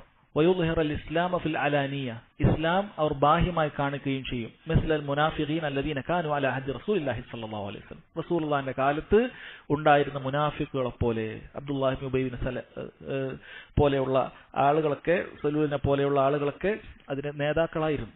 അപ്പോൾ സഹോദരങ്ങളെ, ഇവിടെ നിഫാഖിനെ കുറിച്ച് അദ്ദേഹം നിഫാഖുൻ ഇഅ്തിഖാദിയെ കുറിച്ചാണ് പറഞ്ഞിട്ടുള്ളത്. ഇപ്പൊ നിഫാഖ് രണ്ട് രൂപത്തിലുണ്ട്. വിശ്വാസപരമായ കാപട്യം നിഫാഖുൽ ഇഅ്തിഖാദി, രണ്ടാമത്തെ നിഫാഖുൽ അമലി ഉണ്ട്, പ്രവർത്തനങ്ങളിൽ ഉണ്ടാകുന്ന നിഫാഖ് ഉണ്ട്. അക്കൂട്ടർ ദീനുൽ ഇസ്ലാമിൽ നിന്ന് പുറത്തു പോകുന്ന ആളുകളല്ല, പക്ഷെ അവരുടെ പ്രവർത്തനങ്ങൾ കാപട്യമാണ് എന്ന് നബി സല്ലല്ലാഹു അലൈഹി വസല്ലം പറഞ്ഞിട്ടുണ്ട്. അത് വൻ പാപത്തിൽപ്പെട്ട കാര്യമാണ്. ആ പ്രവർത്തനത്തെ നിഫാഖുണ്ട് എന്ന് പറഞ്ഞത് തന്നെ മതി അത് എത്ര മ്ലേച്ഛമാണെന്ന് അറിയിക്കാൻ. അതായത് സംസാരിച്ചാൽ കളവ് പറയുക, എപ്പോഴും കളവ്, തെറ്റിയാൽ തെമ്മാടിത്തരം പറയുക, അതുപോലെ തന്നെ വാഗ്ദാനം നൽകിയാൽ അത് ലംഘിക്കുക, ഇങ്ങനെയുള്ള എല്ലാ ഗുണങ്ങളും ഒത്തുചേർന്നിട്ടുള്ളവരാണെങ്കിൽ കാന മുനാഫിഖൻ ഖാലിസൻ എന്നാണ് അവനെ കുറിച്ച് പറഞ്ഞത്. അവൻ പച്ചയായ മുനാഫിഖാണ് എന്നാണ് പറഞ്ഞിട്ടുള്ളത്. എന്നാൽ എന്താണ് ഈ കാന മുനാഫിഖൻ ഖാലിസൻ, ഇതുപോലെയുള്ള നിഫാഖുണ്ട് എന്നൊക്കെ പറയുന്ന ഇത്തരത്തിലുള്ള ഹദീസുകൾ എന്താണ് അതുകൊണ്ട് ഉദ്ദേശിക്കുന്നത്? സഹോദരങ്ങളെ, അതൊരിക്കലും അയാൾ ദീനുൽ ഇസ്ലാമിൽ നിന്നും പുറത്താണ് എന്ന് പറയുന്നില്ല. ഏതുപോലെ നബി സല്ലല്ലാഹു അലൈഹി വസല്ലം പറഞ്ഞല്ലോ, ഖൗലു സലാസുൻ മൻ കുന്ന ഫീഹി ഫഹു മുനാഫിഖ്. ഇമാം അഹ്മദ് റഹിമഹുല്ലാഹിനെ കൊടുത്തിട്ടുള്ള കാര്യമാണ്. 3 കാര്യം ഒരാളിൽ ഉണ്ടായാൽ അവൻ മുനാഫിഖാണ് എന്ന് പറഞ്ഞിട്ടുണ്ട്. പക്ഷെ അത് ഗൗരവമുള്ള കാര്യമാണ്. അദ്ദേഹം പറയും ഹാദ അല തഗ്ലീദ്, ഇത് വളരെ കണിശമായ രൂപത്തിലാണ് നബി സല്ലല്ലാഹു അലൈഹി വസല്ലം പറഞ്ഞിട്ടുള്ളത്. നർവിഹ കമാ ജാഅത് വലാ നുഫസ്സിറുഹ, നമ്മളത് വന്ന പോലെ പറയും, നമ്മളത് വിശദീകരിക്കില്ല, കൂടുതൽ വിശദീകരിക്കുകയില്ല. ഇത് അഹ്ലുസ് സുന്നത്തി വൽ ജമാഅ ഇത്തരത്തിലുള്ള താക്കീതുകൾ വന്നിട്ടുള്ള ഹദീസുകളുടെ വിഷയത്തിൽ എടുക്കുന്ന നിലപാടാണ്. വലിയ ഗൗരവമുള്ള താക്കീതുകൾ വന്നാൽ അത് അതുപോലെ വിശദീകരിക്കുക എന്ന് മാത്രമാണ്. അതിൽ കൂടുതൽ ആളുകൾക്ക് ഇത് ദീനിൽ നിന്നും പുറത്തു പോവുകയില്ല, അല്ലെങ്കിൽ ഇത് അങ്ങനെയുള്ളതല്ല എന്ന രൂപത്തിൽ വിശദീകരിക്കാതെ അതിന് ഗൗരവം കുറഞ്ഞു പോകാത്ത രൂപത്തിൽ ആ കാര്യം പറയുക എന്നുള്ളതാണ് അഹ്ലുസ് സുന്നത്തി വൽ ജമാഅത്തിന്റെ രീതി. അതുകൊണ്ട് എന്താണോ അതിൽ പറഞ്ഞിട്ട് നരകമുണ്ട്, അവൻ മുനാഫിഖായി എന്ന് പറഞ്ഞാൽ അത് അതുപോലെ പറയുക. എന്നാൽ എപ്പോഴെങ്കിലും അത് വിശദീകരിക്കേണ്ട വിഷയം വന്നാൽ, ആളുകൾക്ക് ഇഷ്കാൽ വന്നാൽ, അയാൾ കാഫിറായി എന്നാണോ പറയുന്നത്, അയാൾ മുനാഫിഖാണെന്ന് പറഞ്ഞാൽ ദീൻ പുറത്തുപോയി എന്നാണോ പറയുന്നത്, നരകത്തിന് അടിത്തട്ടിലുള്ള ആളാണോ എന്നാണോ പറയുന്നത്, അത്തരത്തിലുള്ള വല്ല ചർച്ചയും വന്നാൽ, സംസാരിക്കേണ്ട വിഷയം വന്നാൽ അത് നമ്മൾ കൃത്യമായി പറയും. അത് കുഫറായ ദീനിന്ന് പുറത്തു പോകുന്ന നിഫാഖല്ല, പ്രവർത്തനത്തിലുള്ള നിഫാഖാണെന്ന് പറയും. എന്നാൽ അതല്ലാത്ത സമയത്ത് ഇത്തരത്തിലുള്ള ഹദീസുകൾ അതിന്റെ ഗൗരവം കുറഞ്ഞു പോകാതിരിക്കാൻ, ഗൗരവം ചോർന്നു പോകാതിരിക്കാൻ, ആളുകൾ അതൊരു നിസാരമാണ് എന്ന് തോന്നാതിരിക്കാൻ അത് ആ രൂപത്തിൽ തന്നെ വിശദീകരിക്കണം എന്നാണ് ഇമാം അഹ്മദ് റഹിമഹുല്ലാഹ് പറഞ്ഞിട്ടുള്ളത്. ശേഷം അതുപോലെയുള്ള സമാനമായ ചില ഹദീസുകളും അദ്ദേഹം കൊടുക്കുന്നു. വഖൗലുഹു സല്ലല്ലാഹു അലൈഹി വസല്ലം ലാ തർജിഉ ബഅദി കുഫാറൻ ദുല്ലാലൻ യദ്രിബു ബഅലുകും റിഖാബ ബഅദ്, എനിക്ക് ശേഷം പരസ്പരം കഴുത്ത് വെട്ടുന്ന അക്രമികളായി, കാഫിറുകളായി നിങ്ങൾ മാറാൻ പാടില്ല എന്ന് നബി സല്ലല്ലാഹു അലൈഹി വസല്ലം പറഞ്ഞിട്ടുണ്ട്. ഈ ഹദീസുകളൊക്കെ അങ്ങനെയാണ്. ഈ പറയുന്ന ആളുകളൊക്കെ നരകത്തിൽ ശാശ്വതരായി കിടക്കുന്ന കാഫിറുകളാണ് എന്ന് അഹ്ലുസ് സുന്നത്തി വൽ ജമാഅത്ത് വിശ്വസിക്കുന്നില്ല. കാരണം അവർ പരസ്പരം കൊന്നാൽ വലിയ വൻ പാപമാണ് ചെയ്തിട്ടുള്ളത്. എന്നാൽ അത് ഈ രൂപത്തിൽ ഇങ്ങനെ നിസാരമാക്കുന്ന രൂപത്തിൽ അത് വിശദീകരിക്കുകയില്ല. ഈ കാര്യം ഇങ്ങനെ തന്നെയാണ് പറയുക, പരസ്പരം വെട്ടുന്ന കാഫിറുകളാണ് എന്നാണ് അവരെ കുറിച്ച് പറഞ്ഞത്. അതുപോലെ വമിസ്ലു ഇദൽ തഖൽ മുസ്ലിമാൻ ബിസൈഫിഹിമ ഫൽ ഖാതിൽ വൽ മഖ്തൂൽ ഫിന്നാർ, 2 മുസ്ലിമീങ്ങൾ പരസ്പരം ഏറ്റുമുട്ടിയാൽ കൊന്നവനും കൊല്ലപ്പെട്ടവനും അവൻ നരകത്തിലാണ്. കാരണം കൊല്ലപ്പെട്ടവനും കൊന്നവനെ കൊല്ലുവാനാണ് ശ്രമിച്ചത്. അതുകൊണ്ട് 2 കൂട്ടരും നരകത്തിലാണ് നബി സല്ലല്ലാഹു അലൈഹി വസല്ലം പറഞ്ഞു. വൻ പാപമാണിത്, യാതൊരു സംശയവും വേണ്ടതില്ല. വൻ പാപമാണിത്, യാതൊരു സംശയവും വേണ്ടതില്ല. അത് അതുപോലെ തന്നെ പറയുകയാണ്. സിബാബുൽ മുസ്ലിമി ഫുസൂഖുൻ, മുസ്ലിമിനെ ചീത്ത പറയുന്നത് തെമ്മാടിത്തരമാണ്. വഖിതാലുഹു കുഫ്റും, അവനെ കൊല്ലുക എന്നുള്ളത് കുഫ്റാണ്, സത്യനിഷേധമാണ് എന്ന് നബി സല്ലല്ലാഹു അലൈഹി വസല്ലം പറഞ്ഞു. വമിസ്ലു മൻ ഖാല ലി അഖീഹി യാ കാഫിർ ഫഖദ് ബാഅ ബിഹാ അഹദുഹുമാ, 2 കൂട്ടരിൽ ഒരാൾ മറ്റവനെ നീ കാഫിറാണ്, യാ കാഫിർ എന്ന് പറഞ്ഞാൽ ഫഖദ് ബാഅ ബിഹാ അഹദുഹുമാ, 2 ഒരാൾ കാഫിറായി. ഒന്നുകിൽ സത്യമായിരിക്കും, അപ്പോൾ ആ മറ്റേയാൾ കാഫിറായി. അല്ലെങ്കിൽ കളവായിരിക്കും, വിളിച്ചവൻ തന്നെ കാഫറായി. ഇതൊക്കെ ആ വിഷയത്തിൽപ്പെടുന്ന കാര്യമാണ്. അതോടുകൂടി അയാൾ ദീനുൽ ഇസ്ലാം നിന്ന് പുറത്തുപോയി എന്നല്ല. പക്ഷെ അതിന്റെ ഗൗരവം കൂടുതലായതുകൊണ്ട് ഇത് ഈ രൂപത്തിൽ മാത്രമേ പറയുകയുള്ളൂ. വമിസ്ലു കുഫ്റും ബില്ലാഹി തബ്റഉ മിനൻ നസബിൻ വഇൻ ദഖ. അള്ളാഹുവിൽ അവിശ്വസിക്കുന്നതിൽ പെട്ടതാണ് ഒരുവൻ തന്റെ വംശപരമ്പരയെ നിഷേധിക്കുക. അത് വിദൂരത്തുള്ളൊരു വംശപരമ്പരയാണെങ്കിലും ശരി. ഞാൻ ഇന്ന ബന്ധത്തിൽപ്പെട്ടതല്ല, ഞാൻ ഇന്നയാളെ മകനല്ല, ഞാൻ ഇന്ന കുടുംബത്തിൽപ്പെട്ടതല്ല എന്ന് പറഞ്ഞ് അതിനെ നിഷേധിക്കുക എന്ന് പറയുന്നത് ഒരുതരം കുഫറാണ് എന്നാണ് പറഞ്ഞിട്ടുള്ളത്. വനഹു ഹാദിഹിൽ അഹാദീസ് മിമ്മാ ഖദ് സഹ വഹുഫിൽ ഫഇന്നാ നുസല്ലിമു ലഹു. ഇതുപോലെയുള്ള സ്വഹീഹായി വന്നിട്ടുള്ള ഹദീസുകൾ നമ്മൾ അതിന് കീഴൊതുങ്ങുന്നു. വഇൻ ലം നഅലം തഫ്സീറഹ വലാ നതകല്ലമു ഫീ. അതിന്റെ വിശദീകരണം നമുക്ക് മനസ്സിലായിട്ടില്ലെങ്കിൽ നമ്മൾ അതിൽ സംസാരിക്കുകയില്ല. വലാ നുജാദിൽ ഫീഹ, അതിൽ തർക്കിക്കുകയുമില്ല. വലാ നുഫസ്സിർ ഹാദിഹിൽ അഹാദീസ് ഇല്ലാ മിസ്ല മാ ജാഅത് ലാ നർദുഹ ഇല്ലാ ബിഅഹഖി മിൻഹ. ഇതുപോലെയുള്ള ഹദീസുകൾ അതുപോലെയുള്ള മറ്റ് ഹദീസുകൾ കൊണ്ടല്ലാതെ, അതിനേക്കാളും വ്യക്തമായ ഹദീസുകൾ കൊണ്ടല്ലാതെ നമ്മൾ വിശദീകരിക്കുകയില്ല എന്നാണ് ഇമാം അഹ്മദ് റഹിമഹുല്ല പറഞ്ഞത്. ഇതെല്ലാം പറഞ്ഞതിന്റെ ചുരുക്കം സഹോദരങ്ങളെ, ഈ വിഷയങ്ങളെല്ലാം പറഞ്ഞത് കുഫ്റുൻ ദൂന കുഫ്റാണ്, ദീനിൽ നിന്ന് പുറത്തു പോകാത്ത കുഫറുകളാണ്. പക്ഷേ ഇത് ഗൗരവമുള്ള പാപങ്ങളാണ്, വളരെ ഗൗരവമുള്ള വൻ പാപങ്ങളാണ് ഇത്. അതുകൊണ്ട് ഇത് ഈ രൂപത്തിൽ മാത്രമാണ് നാം പറയുകയുള്ളൂ, കൂടുതൽ വിശദീകരണത്തിലേക്ക് പോകുകയില്ല എന്നാണ് അദ്ദേഹം പറഞ്ഞിട്ടുള്ളത്. അതിനുശേഷം അദ്ദേഹം പറയുന്നു, സ്വർഗവും നരകവും അത് അള്ളാഹു സുബ്ഹാനഹു വ തആല സൃഷ്ടിച്ചിരിക്കുന്നു എന്നാണ്. ഇതെന്തുകൊണ്ടാണ് ഇത് പ്രത്യേകം എടുത്തു പറഞ്ഞത്? കാരണം മുഅ്തസിലിയാക്കളും ഖദരിയാക്കളും ഒക്കെ ഇത് നിഷേധിച്ചിട്ടുണ്ട്. അതെല്ലാം അവരുടെ അക്കൽ കൊണ്ട് നിഷേധിക്കുകയാണ്, ദീനിൽ തെളിവില്ലാത്തത് കൊണ്ടല്ല. അവരുടെ അക്കൽ കൊണ്ട് അവർ പറഞ്ഞു സ്വർഗവും നരകവും നേരത്തെ പടക്കപ്പെട്ടിട്ടുണ്ടെങ്കിൽ എത്രയോ കാലം കഴിഞ്ഞിട്ടാണ് ആളുകൾ സ്വർഗത്തിൽ പ്രവേശിക്കുക, എത്രയോ കാലം കഴിഞ്ഞിട്ടാണ് നരകത്തിലെ ആളുകൾ പ്രവേശിക്കുക, പിന്നെന്തിനാണ് സ്വർഗവും നരകവും? അള്ളാഹു അങ്ങനെയുള്ള പ്രവൃത്തി, അബസായ വ്യഥായ പ്രവൃത്തി ചെയ്യുകയില്ല. അവരുടെ അക്കൽ, അവരുടെ ബുദ്ധി മാത്രം. എന്നാൽ തെളിവിൽ അള്ളാഹു സുബ്ഹാനഹു വ തആല നരകത്തെക്കുറിച്ച് പറഞ്ഞത് ഉഇദ്ദത്തിൽ കാഫിരീൻ, അത് സൃഷ്ടിക്കപ്പെട്ടിരിക്കുന്നു, തയ്യാറാക്കപ്പെട്ടിരിക്കുന്നു എന്നാണ്. സ്വർഗത്തെക്കുറിച്ച് പറഞ്ഞത് ഉഇദ്ദത്തിൽ മുത്തഖീൻ, അത് മുത്തഖീങ്ങൾക്ക് തയ്യാറാക്കപ്പെട്ടിരിക്കുന്നു എന്നാണ്. വളരെ കൃത്യമായിട്ട് തന്നെ നബി സല്ലല്ലാഹു അലൈഹി വസല്ലം നിരവധി ഹദീസുകളിൽ സ്വർഗം നേരിട്ട് കണ്ടതും അവിടെയുള്ള സ്വർഗീയ അനുഭൂതികൾ കണ്ടതും നമ്മെ അറിയിച്ചിട്ടുണ്ട്. നരകം നേരിട്ട് കണ്ടതും അവിടെയുള്ള ഭയാനകമായ ശിക്ഷകൾ കണ്ടതും നബി സല്ലല്ലാഹു അലൈഹി വസല്ലം അറിയിച്ചിട്ടുണ്ട്. തെളിവുകൾ അനവധിയാണ്. പക്ഷെ ഇവരുടെ യുക്തിയാണ്, ഈ യുക്തി കയറിയ ആളുകളുടെ സ്വഭാവമാണ്. എത്ര തെളിവുകൾ കിട്ടിയിട്ടും അത് കാര്യമില്ല, ആ തെളിവുകൾ നിഷേധിക്കുക, അത്രയേ ഉള്ളൂ. ഞാൻ ബുഖാരിയിലെ 60 ഹദീസ് നിഷേധിക്കും, മുസ്ലിമിലെ 150 ഹദീസ് നിഷേധിക്കും. ഇതായിരിക്കും അവരുടെ മാനദണ്ഡം. അതല്ല, തെളിവുകൾ അവർക്കൊരു വിഷയമേ അല്ല, അവരുടെ ബുദ്ധിയാണ് അവർക്ക് മാനദണ്ഡം. നിഷേധിച്ചു കളയും. അതുകൊണ്ടാണ് അദ്ദേഹം ഇത് പ്രത്യേകം എടുത്തു കൊടുത്തത്. റസൂലുള്ളാഹി സ്വല്ലല്ലാഹു അലൈഹി വസല്ലം, റസൂൽ സ്വല്ലല്ലാഹു അലൈഹി വസല്ലം എന്ന് വന്നതുപോലെ ദഖൽതുൽ ജന്നത ഫറഅയ്തു ഖസ്റ, ഞാൻ സ്വർഗത്തിൽ പ്രവേശിക്കുകയും അവിടെയുള്ള മണിമാളിക ഞാൻ കാണുകയും ചെയ്തിട്ടുണ്ട്. വറഅയ്തുൽ ഖൗസറ, കൗസർ ഞാൻ കണ്ടിട്ടുണ്ട്, ഹൗലുൽ കൗസർ നബി സല്ലല്ലാഹു അലൈഹി വസല്ലം കണ്ടിട്ടുണ്ട്. വത്തലഅതു ഫിൽ ജന്നതി ഫറഅയ്തു അക്സറ അഹ്ലിഹാ കദ, ഞാൻ സ്വർഗത്തിൽ പ്രവേശിച്ചിട്ടുണ്ട്, അതിലെ അധിക ആളുകളും ഇന്നവരായിരുന്നു. ഇമാം അഹ്മദ് റഹിമഹുല്ലാഹ് പൂർണ്ണമായ ഹദീസ് കൊടുത്തിട്ടില്ല. നമുക്ക് കാണാൻ സാധിക്കും അധിക ആളുകളും ദരിദ്രരായിരുന്നു എന്നാണ് ഹദീസിൽ ഉണ്ടായിരുന്നത്.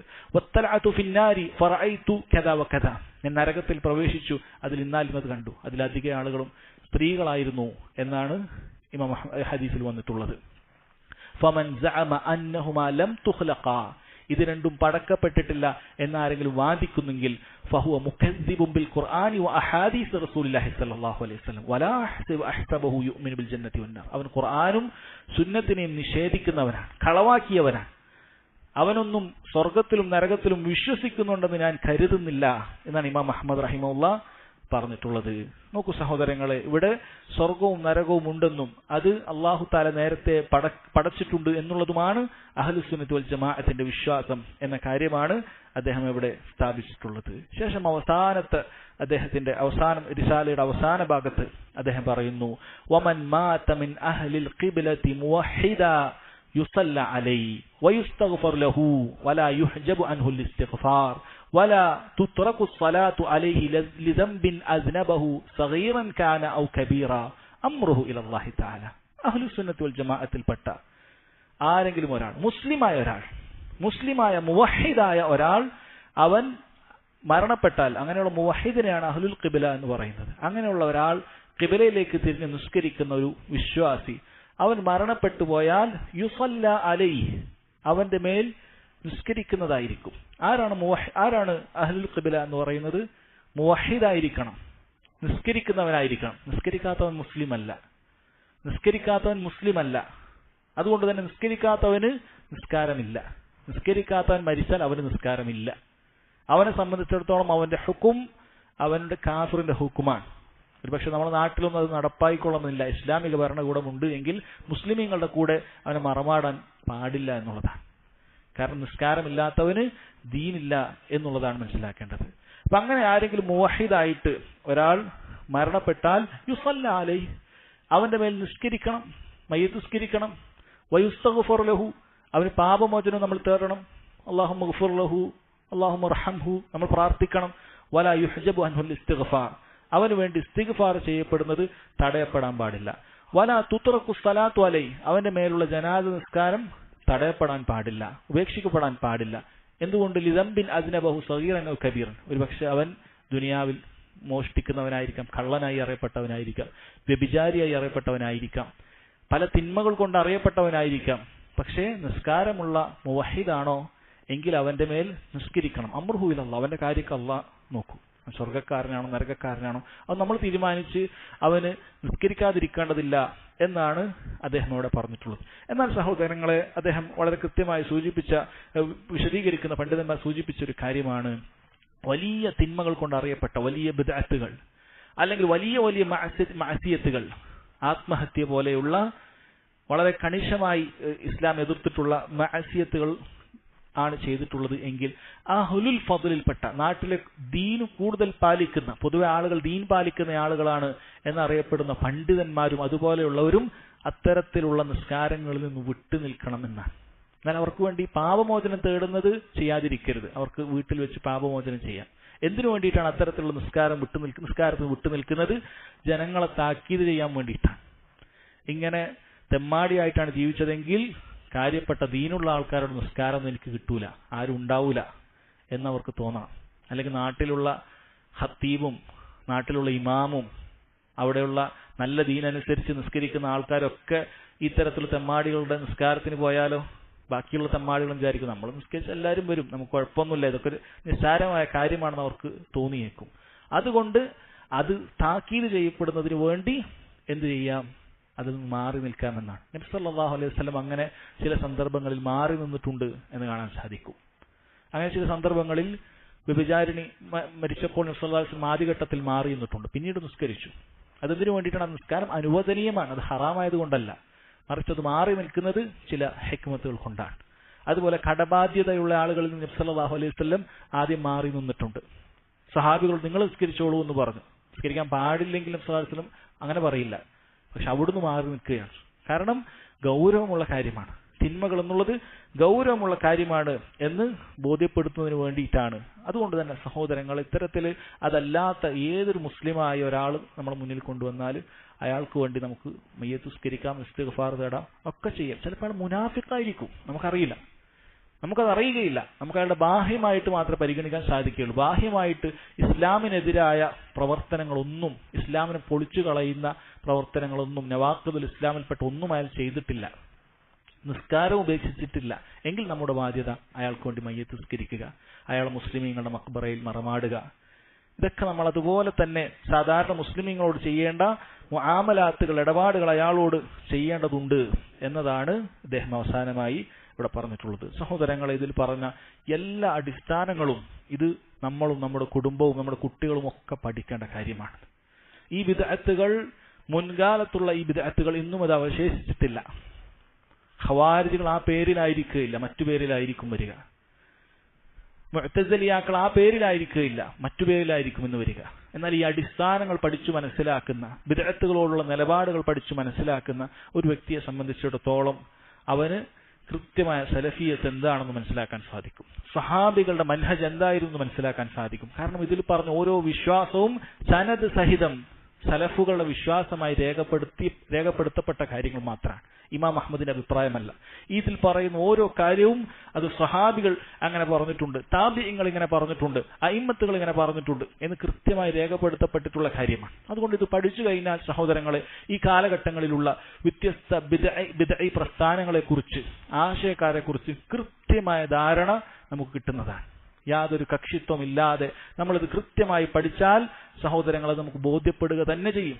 ആരൊക്കെയാണ് ബിദ്അത്തിന്റെ ആളുകൾ? ജമാഅത്ത് ഇസ്ലാമിയെ പോലെയുള്ള ആളുകൾ ബിദ്അത്തിന്റെ ആളുകളാണ്.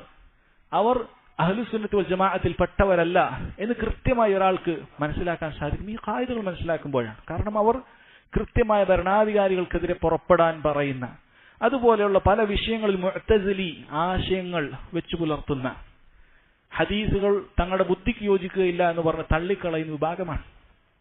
ഇങ്ങനെയുള്ള പല വിഭാഗങ്ങളെയും സഹോദരങ്ങൾ ഈ അടിസ്ഥാനങ്ങൾ പഠിക്കുന്ന ഒരാൾക്ക് കൃത്യമായി മനസ്സിലാക്കാൻ സാധിക്കും. അതല്ലാതെ എന്തെങ്കിലുമൊക്കെ സംഘടനാ പ്രശ്നങ്ങൾ വരുമ്പോൾ മാത്രം ചേരി തിരിഞ്ഞുകൊണ്ട് മറ്റേയാൾ ബാത്തിലും ഞങ്ങളുടെ കൂടെയുള്ള ഹക്കും, അങ്ങനെയല്ല കാര്യങ്ങൾ പഠിക്കേണ്ടത്. ഇത്തരത്തിലുള്ള അഹ്ലുസുന്നത്ത് വൽ ജമാഅത്തിന്റെ കിതാബുകൾ, മുൻഗാമികൾ എഴുതി വെച്ചിട്ടുള്ള കിതാബുകൾ കൃത്യമായി വായിച്ചു പഠിച്ചു മനസ്സിലാക്കിയാൽ ഈ വിഷയത്തിൽ ആരുടെ അടുക്കലാണ് ഹക്ക് എന്ന് വ്യക്തമായി മനസ്സിലാക്കാൻ സാധിക്കും. അല്ലെ, നമ്മൾ എത്രയോ ഭാഗങ്ങളിൽ അദ്ദേഹം പറഞ്ഞ കാര്യമാണ്. ബുദ്ധിക്ക് പ്രാധാന്യം കൊടുത്തുകൊണ്ട് ഹദീസുകളെ തള്ളുന്ന ആളുകൾക്കെതിരെ കൃത്യമായി ഇമാം അഹ്മദ് റഹിമഹുല്ല പല സ്ഥലങ്ങളിലും കൃത്യമായി പറഞ്ഞിട്ടുണ്ട്. ഇത് ശരിക്കും മനസ്സിലാക്കിയാൽ ഹദീസ് നിഷേധികളെ കുറിച്ച് നമുക്ക് കൃത്യമായി മനസ്സിലാക്കാൻ സാധിക്കും. അതിനൊരു പിളർപ്പിന്റെ ആവശ്യമില്ല. പിളർക്കുമ്പോഴല്ല മറ്റവൻ ഹദീസ് നിഷേധിയും ഞാൻ ശരിയായ ആളുമാകുന്നത്. അതിനു മുമ്പും അവൻ ഹദീസ് നിഷേധിയാണ്. എന്തുകൊണ്ടാണ് അത് മനസ്സിലാക്കാൻ സാധിക്കാതിരുന്നത്? ഈ കിതാബുകളൊന്നും പഠിപ്പിക്കപ്പെട്ടിട്ടില്ല, ഇത് പഠിച്ചിട്ടില്ല. പിളരുമ്പോഴാണ് അവനെതിരെ ചാർജ് ഷീറ്റ്, അവൻ ഇന്ന് ഹദീസ് നിഷേധിയാണ്, ബുഖാരിയിൽ ഹദീസ് നിഷേധിച്ചു. അതിനു മുമ്പ് അവൻ ഹദീസ് നിഷേധിയായിരുന്നു, അന്ന് ഹദീസ് നിഷേധിച്ചതല്ല. അപ്പോഴെന്താണ് പറയാതിരുന്നത്? അപ്പോഴെന്താണ് അവൻ ഹദീസ് നിഷേധിയാകാതിരുന്നത്? കാരണം ഇത് പഠിച്ചിട്ടില്ല. പ്രശ്നങ്ങൾ വരുമ്പോൾ മാത്രമാണ് ഈ കാര്യങ്ങൾ എടുത്ത് ഉപയോഗിക്കുന്നത്. അതുകൊണ്ട് തന്നെ സഹോദരങ്ങൾ അത് മനസ്സിലാക്കുക. ഹദീസ് നിഷേധിക്കുന്ന വ്യക്തമായി നബി സല്ലല്ലാഹു അലൈഹി വസല്ലമയുടെ ഹദീസുകൾ ബുഖാരിയിലുള്ളതാകട്ടെ മുസ്ലിമിലുള്ളതാകട്ടെ നിഷേധിക്കുകയും പരിഹസിക്കുകയും ചെയ്യുന്ന ആളുകളിൽപ്പെട്ട ഒരു വിഭാഗമാണ് മടവൂർ വിഭാഗം എന്നൊക്കെ അറിയപ്പെടുന്ന മുജാഹിദ് പ്രസ്ഥാനത്തിന്റെ ഒരു വിഭാഗമാണല്ലോ മടവൂർ വിഭാഗം എന്നറിയപ്പെടുന്ന. വ്യക്തമായി ഹദീസുകളെ പരിഹസിക്കുകയും അതിലുള്ള ബുഖാരിയിലുള്ള 60ഓളം ഹദീസുകൾ അവിടെ പണ്ഡിതന്മാർ നിഷേധിച്ചിട്ടുണ്ട്. അതിൽ കൂടുതൽ ഹദീസുകൾ അവർ നിഷേധിച്ചിട്ടുണ്ട്. ഇവർ ബിദ്അത്തിന്റെ ആളുകളാണ്, അഹ്ലുസുന്നത്ത് വൽ ജമാഅത്തിൽപ്പെട്ടവരല്ല എന്ന് വ്യക്തമായി ഒരാൾക്ക് മനസ്സിലാക്കാൻ സാധിക്കും ഇതുപോലെയുള്ള ഗ്രന്ഥങ്ങൾ നമ്മൾ പഠിച്ചാൽ. ഈ ഗ്രന്ഥങ്ങൾ നമ്മൾ ആരും എഴുതി വെച്ചിട്ടുള്ളതല്ല, മറിച്ച് ഇവരെല്ലാവരും അംഗീകരിക്കുന്ന അയിമ്മത്തുകളിൽപ്പെട്ട ഇമാമുമാരിൽപ്പെട്ട ഇമാമായ അഹ്മദ് ബിൻ ഹംബൽ റഹിമഹുള്ളയുടെ ഗ്രന്ഥമാണത്. അദ്ദേഹം സലഫുകളുടെ അഖീദയായി വിശ്വാസമായി നമ്മെ പഠിപ്പിക്കുന്ന കാര്യമാണത്. ഇതുപോലെയുള്ള ഏതൊരു വിഭാഗത്തിനെ കുറിച്ചും സഹോദരങ്ങളെ ബിദ്ഈ കക്ഷികളെക്കുറിച്ച്, വ്യതിയാന കക്ഷികളെക്കുറിച്ച് നമുക്ക് പഠിക്കാൻ സഹായിക്കുന്നത് ഇത്തരത്തിലുള്ള ഗ്രന്ഥങ്ങൾ നമ്മൾ വായിക്കുകയും മനസ്സിലാക്കുകയും ചെയ്യുമ്പോൾ മാത്രമാണ് എന്ന് മനസ്സിലാക്കുക. അല്ലാഹു സുബ്ഹാനഹു വ തആല മുൻഗാമികളുടെ വിശ്വാസത്തിൽ ജീവിക്കാനും അതിൽ മരിക്കാനും അള്ളാഹു നമുക്ക് ഏവർക്കും തൗഫീക്ക് ചെയ്യുമാറാകട്ടെ. അല്ലാഹു സുബ്ഹാനഹു വ തആല അവന്റെ ദീന് കൃത്യമായി പഠിച്ചു മനസ്സിലാക്കി മരണം വരെ തൗഹീദിലായി ജീവിക്കാനും മരിക്കാനും അല്ലാഹു തൗഫീക്ക് ചെയ്യുമാറാകട്ടെ.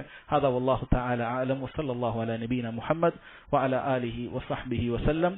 സുബ്ഹാനക അല്ലാഹുമ്മ ബിഹംദിക അഷ്ഹദു അൻ ലാ ഇലാഹ ഇല്ല അൻത അസ്തഗ്ഫിറുക വഅതൂബു